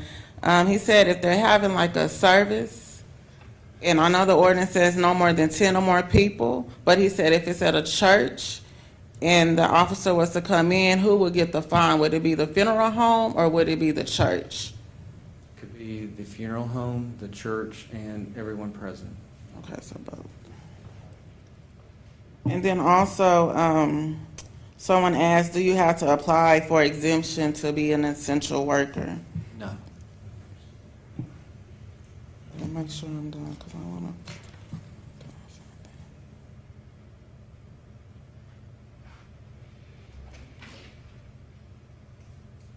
to. Okay, I'm done. Thank you. Is Lou still here? Lou? Lou? I'm short and I'm sitting in the corner. I'm sorry. Lou, I had a follow-up question from Wednesday. We were talking about information through dispatch to our first responders, and I got a few calls that they were still just being told caution, that they weren't being told, and I received some information yesterday, or late last night, that Department of Human and Health Resources have lifted some HIPAA rules, regulations, I guess, so that information can be passed on. Is that current? Is that true? Well, what we've currently been doing in following HIPAA, and I have those regulations, the new regulations that are out, actually sitting on my desk because I read them this week. And so what we do is when an individual is tested, that's reported to us by a physician's office, we take those addresses and we put them into the PSAP systems for Burke, Electra, Iowa Park, all the volunteer fire departments, all of EMS. And then when a first responder goes out to that address, that pulls up as a medical caution so that they know there is someone at that address. There have been requests for us to post a list or to give those lists to our first responders, and even in the guidance that came out, the most current guidance that came out, it reiterates the fact that because of HIPAA, for us to print a list out and post that or give it to someone, that it doesn't meet the need to know. So until they go get a call at that address and they go out to that address, those individuals don't have a need to know. So the answer is our first responders don't know. It's They just do. caution. It could just be Hep C, it could be anything. There are the legislation that requires us to report into the CAD system. So If someone is very specific to high consequence infectious diseases, the only three diseases that are currently on that list are Ebola, Zika, and COVID-19. So if they get a medical caution, that would indicate to them that they need to take the appropriate PPE precautions at that address. Okay. Do you want to go ahead and run through your enforcement piece since you? The microphone back up. Yeah, where do we go? I mean, I gave my opinion. I mean, all the councilors weigh in on that. Are we all thinking that giving out a lot of tickets is better than a handful of people maybe possibly going to jail? And I say that, I'm kind of leading y'all with that statement. I apologize for that. Where does everybody feel? I'd say start giving tickets immediately if we do this. Okay. I mean, if we're going to do this and we're going to be strict about it, start slapping them out. Is it gonna be Class B or Class C? C would be giving out a lot of tickets. And I think, just like I keep going to the drought, just like the drought, the ability to go around seeing people watering their grass when they weren't supposed to, giving them tickets. People were like, they got one ticket and they weren't watering their grass anymore. They were just sticking to the rules. I think during the drought, if we just grab one guy and throw him in jail, yeah, maybe. I don't know. I just don't feel like inundating the jail with a bunch of people. I think James Frank had a good suggestion, and I don't think we could do that. You'd have to state, he's like, pulled all the fines to a COVID relief or some sort of community fund. I don't know, maybe. But I just think, for me, my sake, Jeff, I think it's Class C. I'm a Class C guy. Class C. Yeah, I'm going to defer to, that's where the chief went, and he said it still gives him parameters if it needs to escalate. So. And if it's somebody that's just egregious and does not want, they've got their third ticket and to heck with you, City of Wichita Falls, it could still be thrown in jail. And that's enforceable. So we're all shaking our heads. Tim? Is that a motion? Well, it's not. Council- I'm Council about to White- ask for one. So Can I make a suggested motion that someone could adopt? yes. Okay. At this point, based on what you all said, I would suggest the following motion, that Section 10 enforcement of this order be modified as it relates to the last sentence, such that the last sentence reads as follows. A violation of this order shall be a Class C misdemeanor, and the penalty for violating this order shall be a fine of not less than $1 and no more than $1,000, as authorized by Texas Government Code 418.173. Okay, so How do you come up with a total? judge. Huh? What? On the dollar amount, it comes up. Oh, well, the judge, as I said earlier, he sets the standard fine, and normally it's in between those numbers. He's indicated to me yesterday that he would set it at 1,000 plus the court costs. Okay. He's taking it serious. Right. All right. So the motion. Do I get a? Well, is that a motion? No. That's a somebody needs proposed to- motion. I'll make a that motion. someone I could move that adopt. we accept that as presented by Kenley. Second. Okay. So I have a motion and a second to modify as stated by our city attorney. All those in favor say aye. Aye. Those opposed, same sign. Okay, so we now have that enforcement piece changed to a Class C misdemeanor. And I'll turn to my city manager on this to make sure that, we're crystal clear that I think is the intent of this body and chief, that if people don't want to adhere to what we're possibly going to adopt, that we start writing some tickets. I would echo, what the chief said. He's set up a special unit now to enforce this, and we also have the ability to use the fire marshal staff and the sheriff's department as well. So it will be taken seriously. Now, keep in mind, we've got a limited amount of folks to enforce it, but they're not going to be looking the other way. And we would encourage folks, if they are out in the community and they see, because we can't be everywhere, they need to call us. They need to report it. And there's a very varied ways they can do that. Email, they can call us, and so forth, but it will be enforced. Okay. All right. Steve, you had something you want to add? One of the toughest questions I had, and Dr. Gray, maybe you can answer this,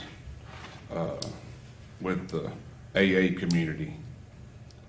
Want to know if they self-distanced themselves and was 10 and under, could they continue?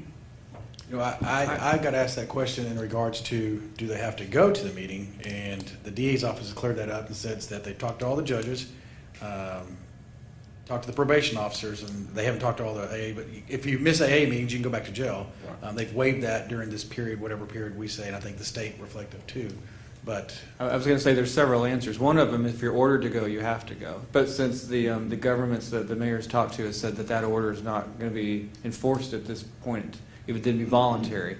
That said, it's a mental health issue for a lot of the AA participants, and as such, I would look at that as acceptable as long as they're following the 6-foot guidance. What about 10 or more? No. That won't apply. it won't apply because of that. Maybe 10 in one room and 10 in another. It would be a wonderful idea if they would limit the number of people per room. Absolutely. We keep saying 10 or more. Dee said it, Steve just said it, but 10 or more is, 10 or more applies, you can't, for a funeral, we did say you could still have a funeral, you just can't have more Okay. than 10 people. The 10 or more for everything else really doesn't matter. but yeah, this new policy is stating that no gathering of. Exactly. Okay. I And just so, make sure. an AA group that was meeting for mental health purposes would be able to go in excess of 10, but we're recommending that they keep the numbers low, and we're requiring that they keep the social distancing. Okay, go back to the funeral. If they have the facility and they can self-distance themselves and be spread out more than 10.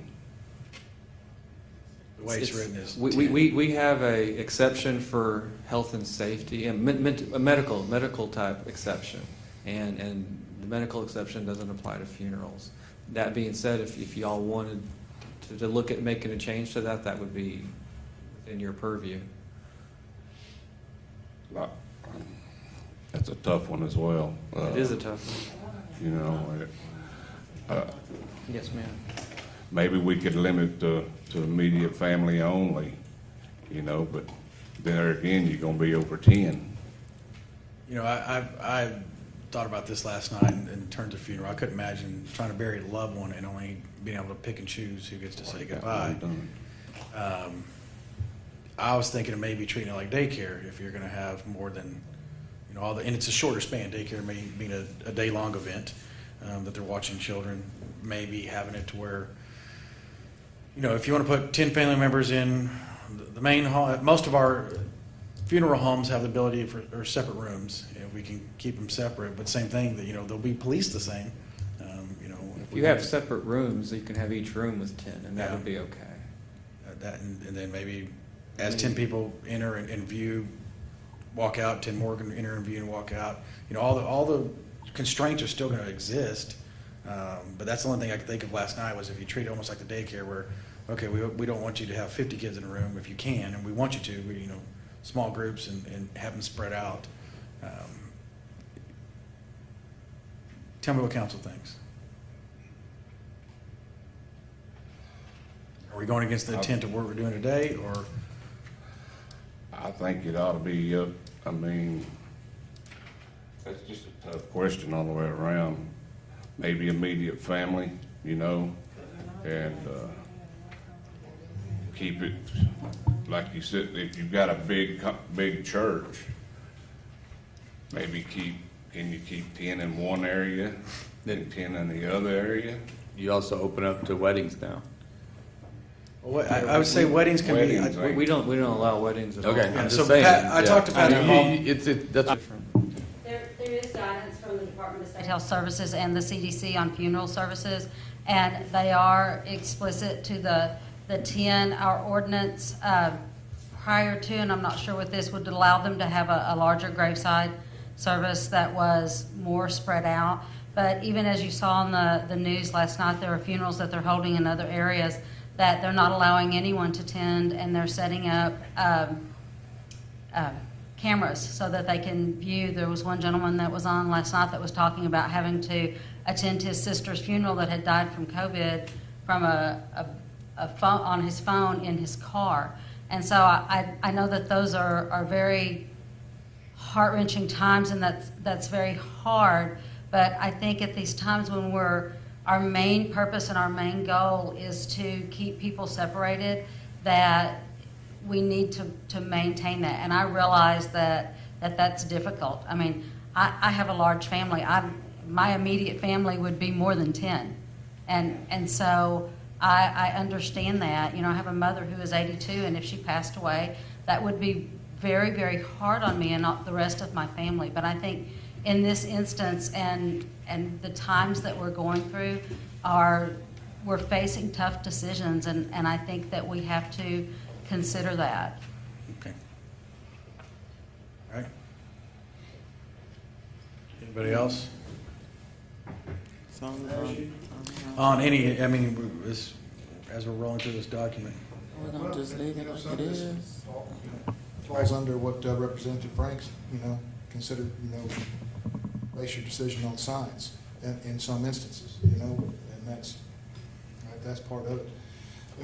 And speaking under that, that guys, we're talking about limiting the number of people in locations. And grocery stores and box stores and pharmacies are still the funnel where we're doing that. And I discussed with some other council members this morning briefly, about, we talked about like what we did during the drought. You could water even in odd days. I think that deserves some discussion on possibly the day that you can go to the grocery store based on the last number of your address. Because that, theoretically, that would cut the number of people in the store by half daily if everybody followed the rules. Because your address is on your driver's license. I mean, there again, we get into policing, and I don't know how we police it, but I think most of our citizens would adhere to that rule because they're responsible. I agree, Bobby.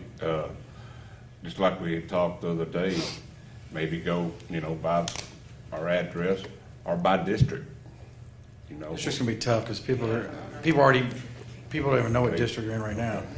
I mean, Well, that was brought up the other day. yeah. That's why I was asking. And that chops it into fives, and then, so I think that's, I'm just throwing that out there for discussion, and because to me, it's part of, like State Representative Frank said, it's part of the science of cutting the numbers down that are in one location.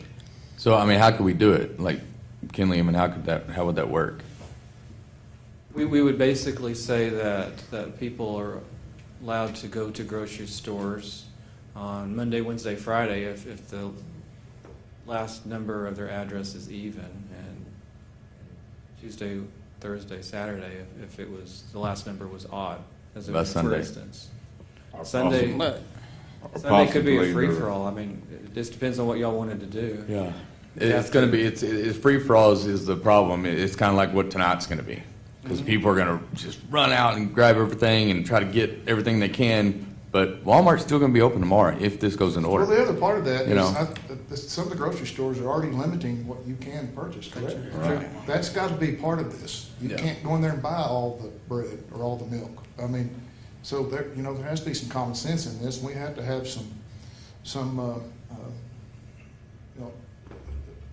it has to be a partnership with the businesses. I would say if we did a free-for-all day, I would vote for like a Monday instead of a Sunday being a free-for-all day.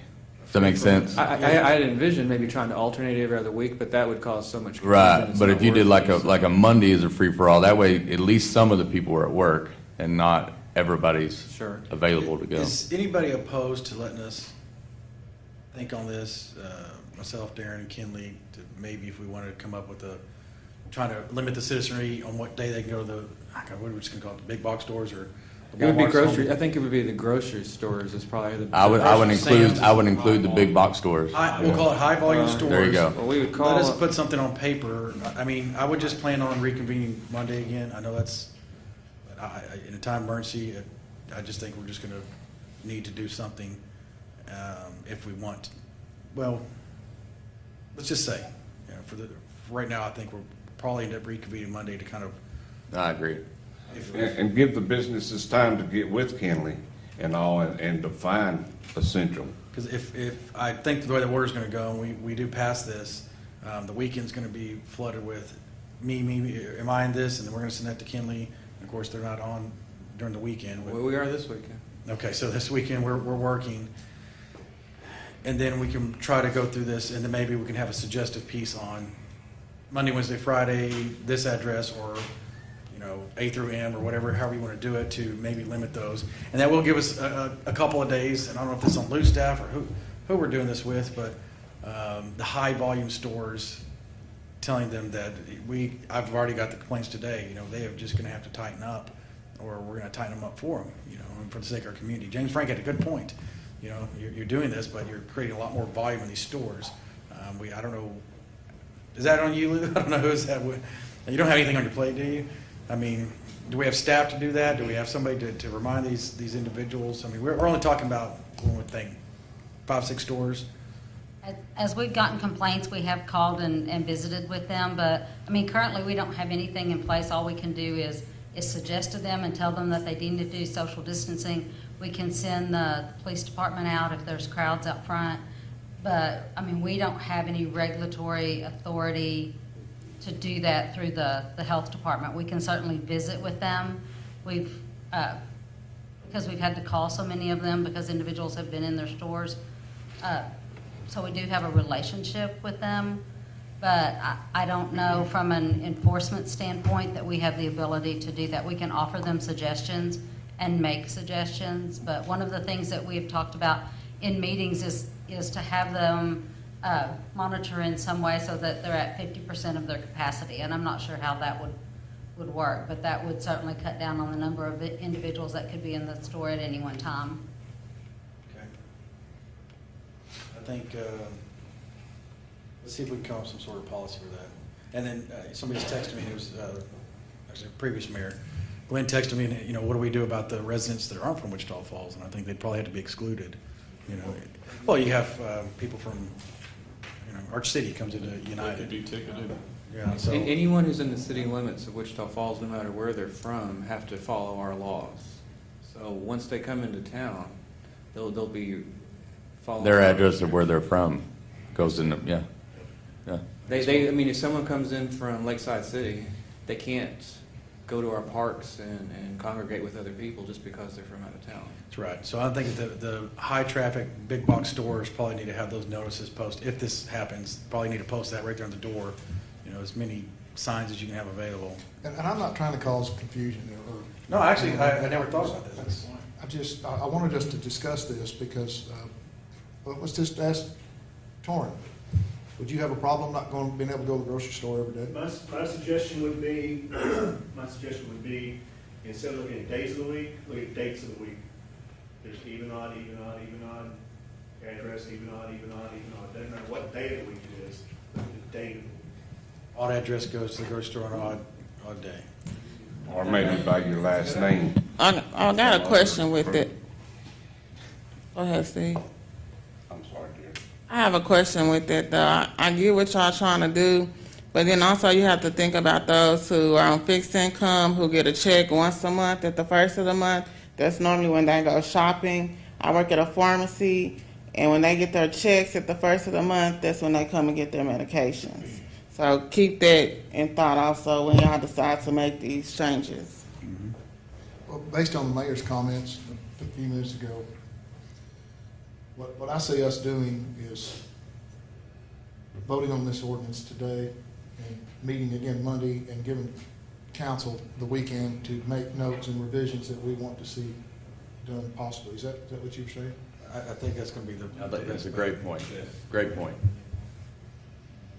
I just think, you know, it's a lot of meetings, but this is, you know, somebody stated yesterday, this is probably one of the most serious times this community's been through in a long time. So, you know, we don't, you know, as elected officials, we don't plan on meeting this often, but there are times that it's going to warrant that. And I think this is one of these times. Well,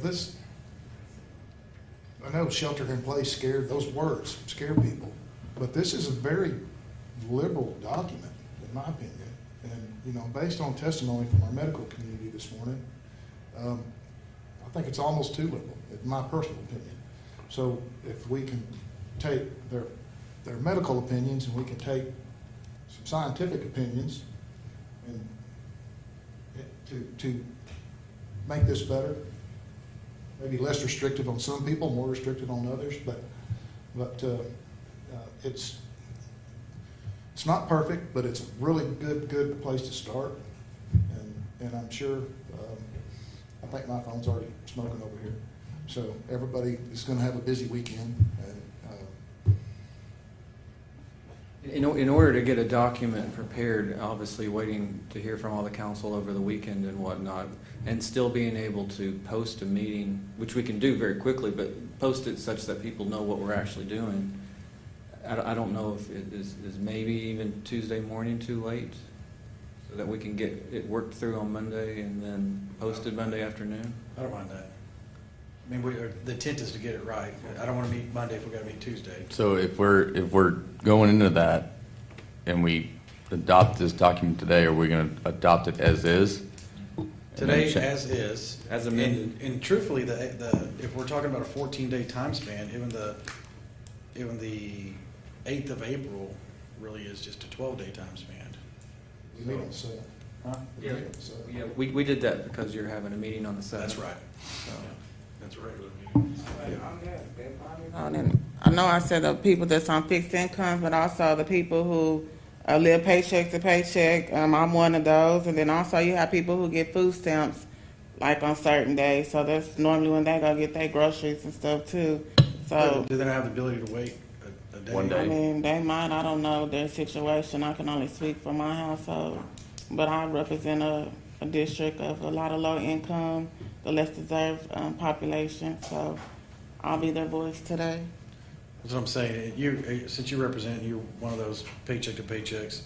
Do you find would it be hard for you to wait an extra day to get your groceries if it falls in there? So 50% chance.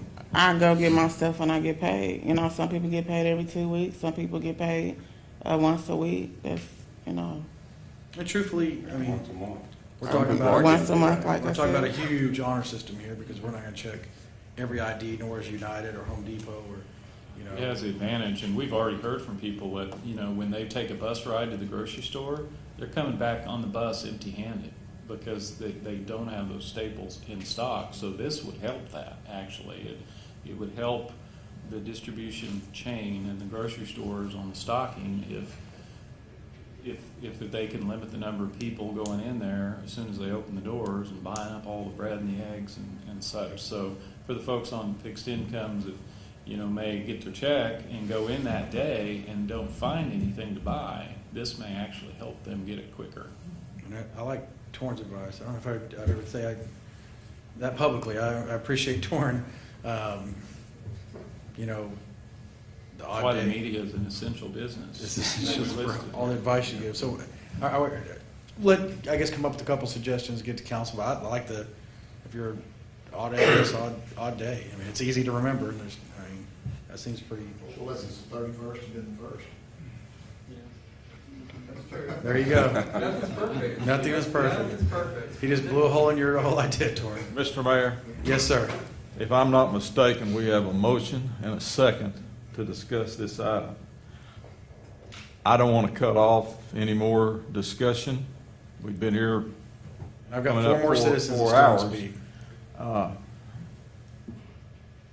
I would call for a vote on the shelter-in-place order as presented, knowing that we need to meet as soon as possible at the start of the week to review all of these other things that we have heard and thought about, and staff can work. I think maybe Tuesday would not be a bad idea. That's up to us as a group, but I'd like to call for a vote.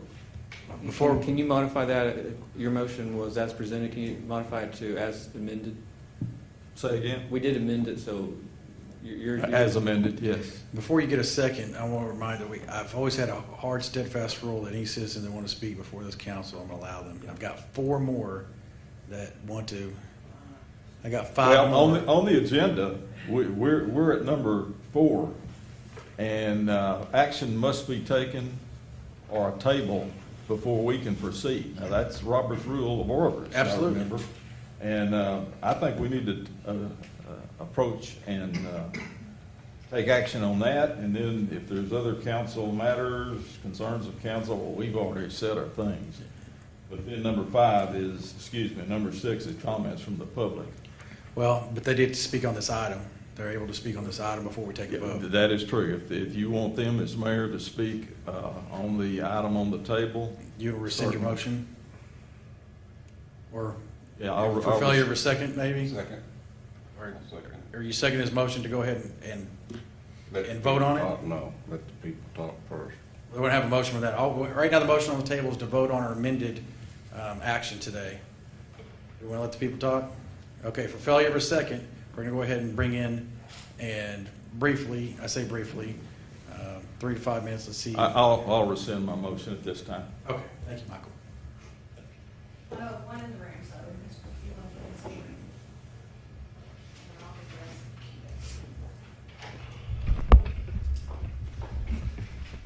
Thank you. My name is Steve Pickle. I live at 4831 Trinidad in Wichita Falls. I'm a military brat, was transplanted here in 2000, so I've lived here for almost 20 years now, and this is my home. I had a very scathing letter written based on the discussion from Wednesday's meeting and the lack of fire and action that I saw from some of the discussion there, but most of that has been addressed by people that have a lot more important letters after their names than my JR. So I just want to say that to both the council and any citizens listening, that let's not get bogged up in the legalese about this. This is war, and our doctors are going to be fighting and possibly dying in other cities around the country and the world right now. Doctors, nurses, first responders that are coming into contact with these patients frequently, repeatedly, are receiving a higher viral load, and they're dying as well, not just the patients that are infected.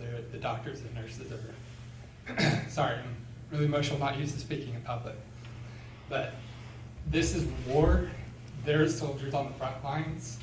Let's not get bogged up in legalese and try and carve out every exception to shelter in place. Let's get shelter in place going, and as councilmen and citizens push for every single thing that we can cut out to limit public spread and give the doctors and nurses and CNAs and everybody else that is going to be fighting this battle for us on the front lines, let's give them every chance we have and not worry so much about every little economic bonus that we can draw out.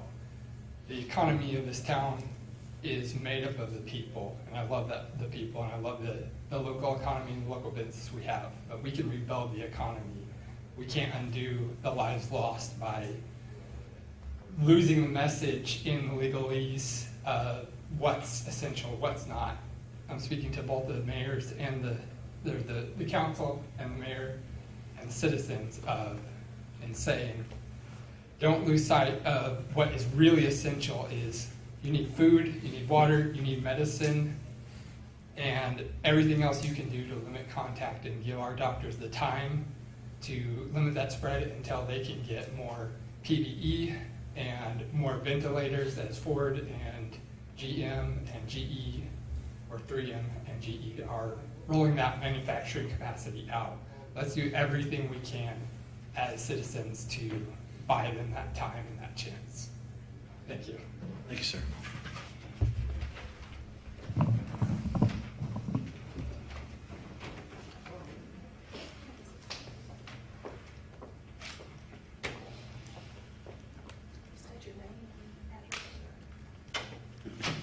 Mayor, City Council, my name is Nathaniel Blank. My address is 4115 Larchmont Place, 76302. That's District 4. Thank you for allowing me to speak. I come today wearing many hats. I'm a husband, a father. I'm a teacher. I have my own small business, part-time, involved in agriculture, the sale of many products at the farmer's market. So my domains, where I work, is not affected so much by the shelter in place. Things can go on with changes. But I'm also a Christian. And what's striking to me is that the matters of faith and the church has been left out of something that's deemed essential. So I'm just going to read some passages from Scripture to bear faithful testimony to my Lord, but also to encourage you to allow Christians to meet in a way that satisfies the demands of the shelter in place. Something that, like First Christian did last week, I'm a member of a small congregation called Livingstone Fellowship, and we have fewer members than what's in this room. We're managing to meet here together in person under these circumstances. I think it's certainly capable with churches. We don't want people to get infected. We want them to be healthy as well, but we also want to meet the demands of our greater King, and that is the Lord Jesus Christ. So as he quoted from Deuteronomy 8, this is from Deuteronomy, "So he humbled you, allowed you to hunger, and fed you with manna, which you did not know, nor did your fathers know, that he might make you know that man shall not live by bread alone, but man lives by every word that proceeds from the mouth of the Lord." From 1 Timothy, this is with thoughts on exercise. Exercise is essential. This is Paul's admonition to Timothy: "For bodily exercise profits a little, but godliness is profitable for all things, having promise of the life that now is and of that which is to come, which is a faithful saying and worthy of all acceptance. For to this end we both labor and suffer reproach, because we trust in the living God, who is a Savior of all men, especially of those who believe. These things command and teach." It's been said that Wichita Falls is the city that faith built. After the tornado, it's the city that faith rebuilt. The drought was a great time of trial and prayer. But there's also something different about the assembly. So I'm going to finish my quote of scripture here from Psalm 22. These are recognizable words. This is what Christ referenced on the cross. It begins, my God, why have you forsaken me? Why are you so far from helping me? And from the words of my groaning. Oh my God, I cry in the daytime, but you do not hear, and in the night season, and am not silent. But you are holy, enthroned in the praises of Israel. Our fathers trusted in you. They trusted, and you delivered them. They cried to you and were delivered. They trusted in you and were not ashamed. Skipping down to verse 16. For dogs have surrounded me. The congregation of the wicked has enclosed me. They pierced my hands and my feet. I can count all my bones. They look and stare at me. They divide my garments among them, and for my clothing they cast lots. But you, O Lord, do not be far from me. O my strength, hasten to help me. Deliver me from the sword, my precious life from the power of the dog. Save me from the lion's mouth and from the horns of the wild oxen. You have answered me. And then this is the part where I think we are compelled to come together. I will declare your name to my brethren. In the midst of the assembly I will praise you. You who fear the Lord, praise him. All you descendants of Jacob, glorify him, and fear him, all you offspring of Israel. For he has not despised nor abhorred the affliction of the afflicted, nor has he hidden his face from him, but when he cried to him, he heard. My praise shall be of you in the great assembly. I will pay my vows before those who fear him. The poor shall eat and be satisfied. Those who seek him will praise the Lord. Let your heart live forever. All the ends of the world shall remember and turn to the Lord, and all the families of the nations shall worship before you. For the kingdom is the Lord's, and he rules over the nations. All the prosperous of the earth shall eat and worship. All those who go down to the dust shall bow before him, even he who cannot keep himself alive. A posterity shall serve him. It will be recounted of the Lord to the next generation. They will come and declare his righteousness to a people who will be born, that he has done this. This is God's word, and I ask you to take it to heart. As a member of the church, please make an exception. Allow us to meet in a way that satisfies the social distancing, and may God bless your efforts here today. Thank you. Thank you.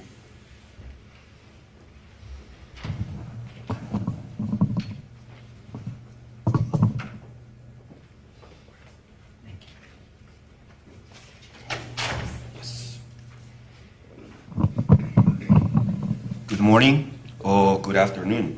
My name is Gonzalo Robles and my address is 4846 Tortuga Trail, 76309. I want to tell you thank you for giving me the opportunity to come and speak to you. As I stated before, my name is Gonzalo Robles and I am representing the Café con Leche organization. For those who are not aware of what this organization does, we work with hundreds of families, local families, helping their kids get ready for post-secondary education. But right now I'm here because I know that you're making difficult and saving life decisions. And for that, you have my utmost respect. It is extremely hard what you're doing right now. CAFE is a community organization, and as such, we stand for saving all lives, regardless if they are old or young. This morning or this afternoon, I want to encourage our community to work together and listen to the medical experts. If I want an expertise in law, I will go to a lawyer. If I want an opinion about a medical issue, I will go to a doctor. And this is a medical crisis that we have. So please, if you are listening, let's listen to our medical experts. And let's support the mayor and the city council that you're going through these difficult times. Finally, on behalf of our organization and all these families that we work with, we appreciate your leadership, and I am here to offer our support and help in whatever you need from us.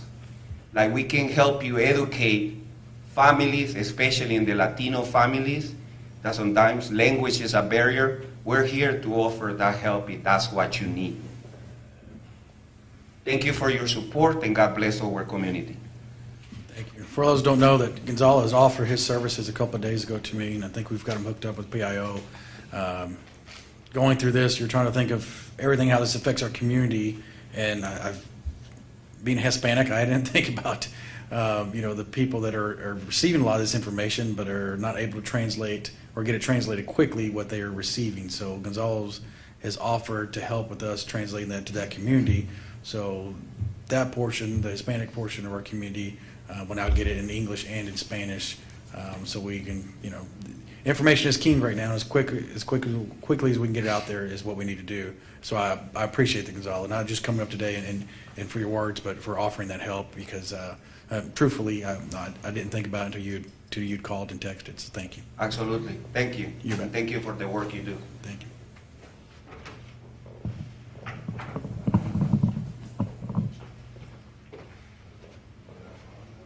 Ray, how are you, sir?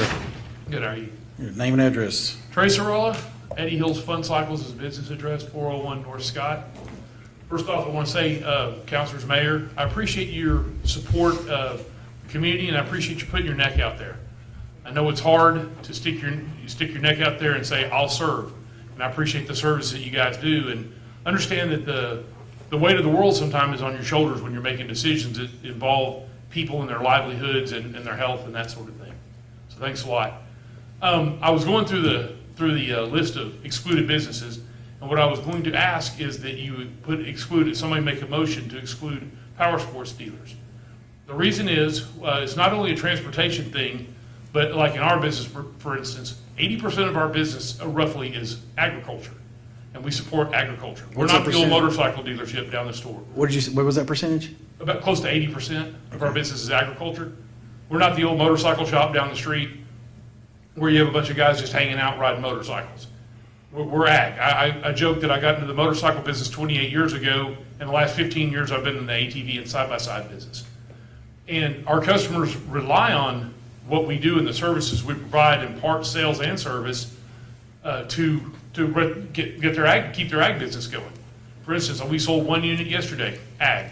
We have 2 that we're going today, ag. Sold a couple earlier this week, ag. I walked through the shop. I went to the store this morning before I came up here. And as I was walking by through the shop, there were 3 machines in the shop, 2 side-by-sides and an ATV. I don't know if the ATV was ag. I know the side-by-sides are ag. So they're ag-related. So I'm asking for that exemption to be placed. I feel like I could make a case for our business being that high of agriculture already being exempted, but I'd like for it to be in writing. We can conduct our business, and we have conducted our business in a socially responsible manner. Ever since this is going on, we've socially distanced ourselves from each other. Our business is designed for social distance. It's large, wide open spaces. We don't have to have close contact. We social distance from our customers, and we've been able to conduct business successfully in this manner for these days, and I believe we can still continue on. And I totally agree with you, Mayor. When you are on this exempt list, you should be under more scrutiny on your policies. Our policies and procedures are stated right on the door. We have our store professionally cleaned twice a week anyhow. We always have. And on top of that, I've installed more stringent regimen of daily cleaning by our staff. And so I can't speak for all the power sports dealers, but I do know the other power sports businesses in town that a large part of their business is ag, and they support the ag industry. So I'm asking for somebody to make an amendment to this to put power sports dealers in as exemption. Thank you for your time. Trey, would it be something that if, it's been a while since I've been in your store, but I don't want to call them. Been too long. Yeah, it's been too long. Yeah. I call them crotch rockets. What do you call the? Sport bikes. Sport bikes. Sport bikes. If somebody was to come in and say they're looking at a sports bike, would you be able to say this is not an agricultural item at this time? We wouldn't be able to sell this? Or? Absolutely. Okay. Yeah, we'll make any modification we need to. The fact of the matter is, I'm not here to refute the medical profession and what they believe. If they believe that this is the right thing to do, and y'all believe this is the right thing to do, I support this. I support you and I support your decision. But I'm just simply saying we can conduct our business in a manner that is socially responsible, as well as support the agriculture industry, because that is a huge part of it. And most of the agriculture people, they're socially distanced. They're way out in the middle of nowhere socially distanced, but they have to have their machines to work. Kinley, would you need an amendment if he's 80% agriculture? I mean, it's like Barron Brothers. I think they're falling under agriculture, but we see that they sell a lot of tractors, so we assume they're 80% agriculture. But they also sell side-by-sides as well. They like sell we do. side-by-sides Yes, as well. Yeah. Anything that you sell that's for agriculture or goes to agriculture, you'd be continuing to do that without any problems at all. You have, I guess, sports bikes as well. Is that what I hear? Yeah, we do have some. We have motorcycles. You would continue to be able to sell those by appointment as well, as it's written. So I don't see any problem at all with you continuing. Well, it's car dealers, and I didn't know if we would fall under that. Car dealers are allowed to stay open by appointment only. And in your ag side of things, you would be able to continue as is. Okay. What about the motorcycle side, the transportation side? Would we fall under that part of it? Would we fall under that as the car dealers? Yeah, you'd have to do that by appointment. Okay.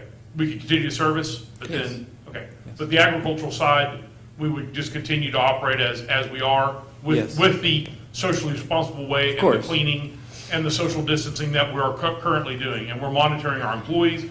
We're monitoring customers. We will refuse service if a customer comes in and looks symptomatic. We're not going to have it in our And that's what we're asking. If you fall on this essential list, and you hit the nail on the head there, we're just telling you you're on the essential list, but you're under further scrutiny in the sense that you are allowing the public to come to your business. If it's for agriculture, we hope that you take that serious. If somebody's coming out there to look at clothing, maybe you tell that individual this is not the time to do that. But for the sense that by appointment only for your other bikes, and agriculture is exempt. I mean, it's exempt. We got to keep that industry going. So I think you're probably know what you need to be doing. If you've already heightened how many times you clean and the kind of customers you let in, I think you're in the right direction. And I don't think we would need an amendment. You're already covered under. Okay. Well, I didn't know how.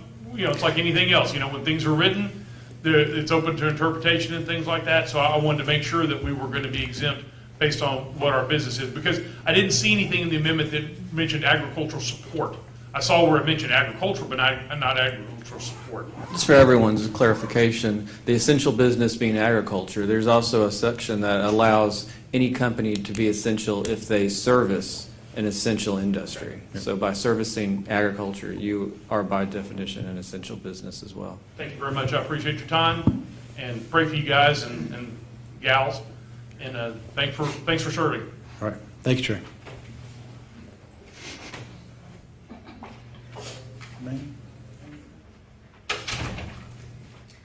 Is there a Kevin Thomas in the room? Okay. Then- He had to go to surgery. Okay. All right. Did you want to give some? I just wanted to follow up just everything that I've been listening and hearing. And also kind of with regards to Representative Frank, we in no way meant to come across that y'all have done nothing to this point. We are very, very appreciative of what you have done to this point, and we've talked about that, responded to that. March 19th, Mayor, you put the disaster in place. We appreciate all of that, and we realize all the hard work that you're doing and continue to do. And just some updates with numbers. Okay, so we consider our Wichita Falls population around 100,000. United Regional actually serves 275,000 patients from the community, the 11 other counties that we serve. So we have a drawing area of about 275,000, which is not, of course, not just Wichita Falls, 100,000.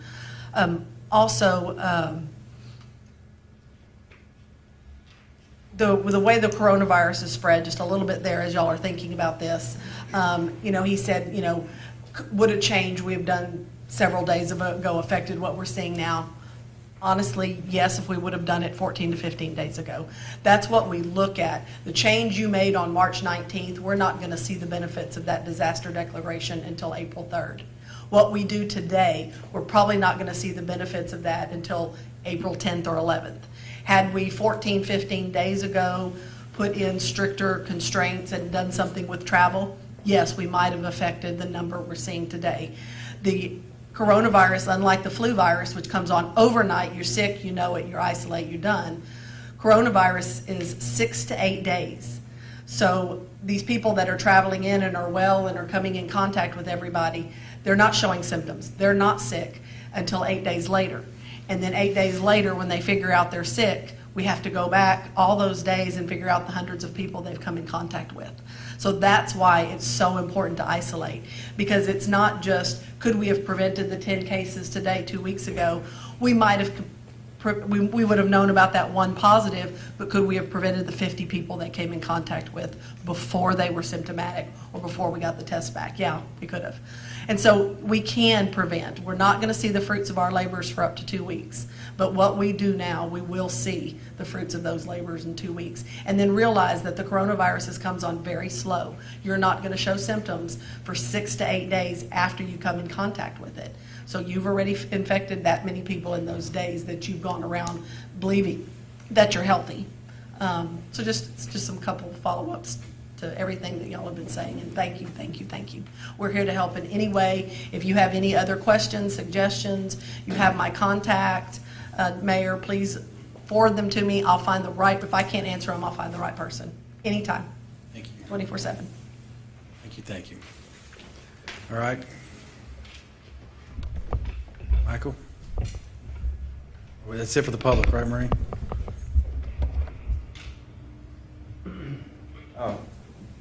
Before I make or ask for a vote, at some point before we leave, give us a homework assignment. Maybe that's all of us thinking together. What do we need to be thinking about, and maybe getting it on paper over the weekend until we meet next week? Just a thought. Yes, at this time I'd like to call for a vote, and we would be voting on the shelter-in-place ordinance with amendment. Is there a second? Second. All right. We have a motion, a second. Vote on an ordinance issuing a shelter-in-place order declaring an emergency, an amended shelter-in-place, or as stated by Councilor Smith. Yes. All those in favor say aye. Aye. Aye. All those opposed, same sign. All right, that passes unanimously.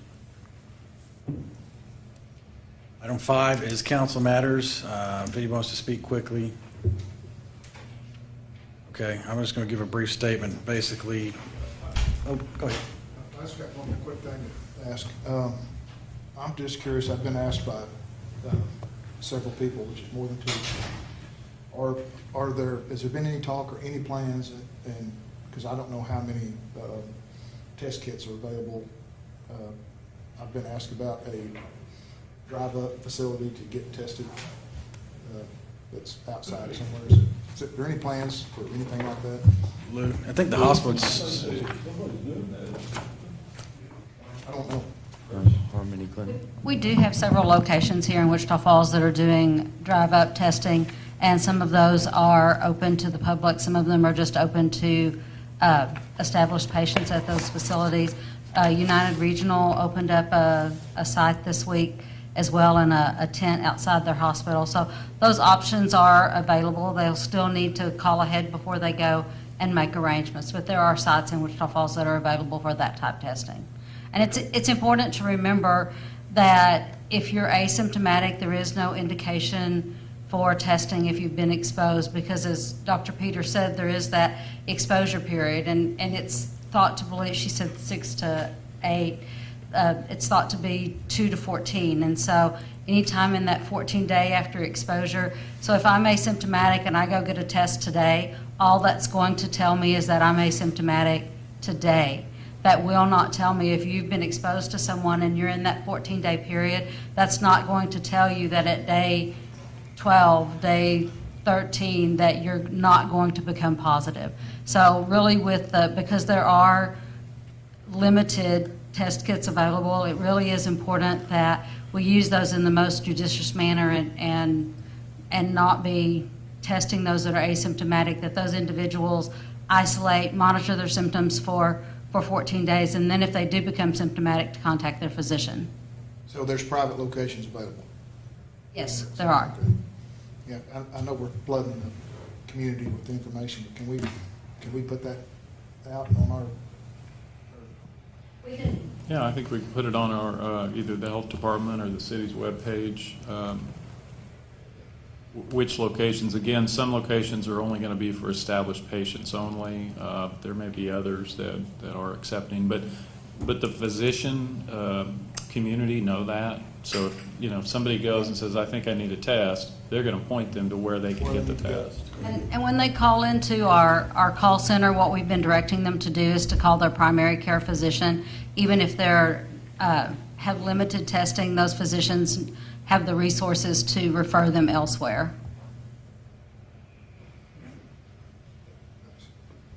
you guys on council want to speak to anything? No curfew. I would like to stress, and I mean, you're probably fixing to do this, but stress to everybody that things will be open tomorrow and Sunday and Monday and Tuesday and so if everybody runs out and goes crazy tonight, it's just going to make the spread even worse. So if you have groceries, stay at home. Agreed. Before we dismiss, I'm just a brief statement. One, thank you to our local physicians that showed up.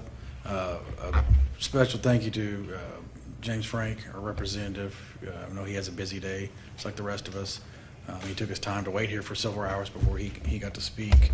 And just for me, this was a situation I felt that we had to get right. This is not one of these situations where if we get it wrong, we've busted a budget, or maybe we've lost a little money, or we didn't do right by the taxpayers. This is one of these situations where we're talking about loss of life. So I'm glad we took a time. This is the longest meeting I've been a part of without a break. Yeah, on one item, 5-hour, one-item meeting. And to everybody that has given their opinions, that have texted me, called me, I know they think they're bothering me. Everybody usually prefaces, I know you got a lot of things on your plate, but I'm like, no, this is what we're here for. Thank you for your opinions, for the data that you've given us, how it affects the community, because I'm not able to make 105,000 phone calls. I'm only able to accept it, as means, and I've made some phone calls, but accept that information. I've taken in a lot of information from a lot of smart people and a lot of community leaders, business owners.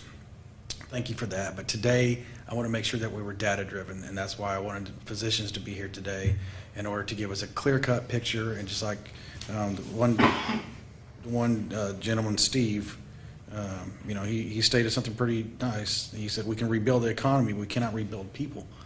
I believe in that.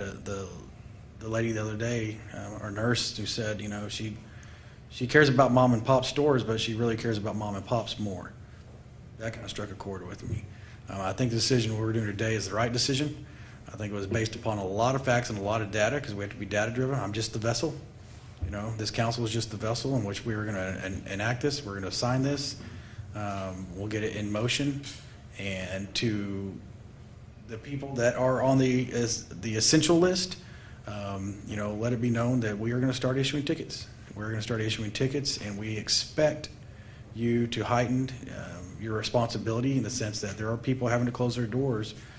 So for those that are open, you know, we're going to make sure that you're being responsible and acting responsible business owners. And to the public, the citizens of Wichita Falls, take this event seriously. I cannot stress that enough, that none of this means anything if you don't take this event seriously and start doing some self-policing and being socially responsible, and taking the advice of our health. I mean, the reason our health director gives us this advice, and everybody right now in the nation knows about hand washing, we know about social distancing, you know, you have to take that serious, because this means nothing if you don't start taking this serious and start enacting these policies for yourself, for your family, your friends, and for your businesses. Okay? All right. Any other comments from the public? All right. With that being said, if there's no other business to become for this council, we are adjourned. Thank you.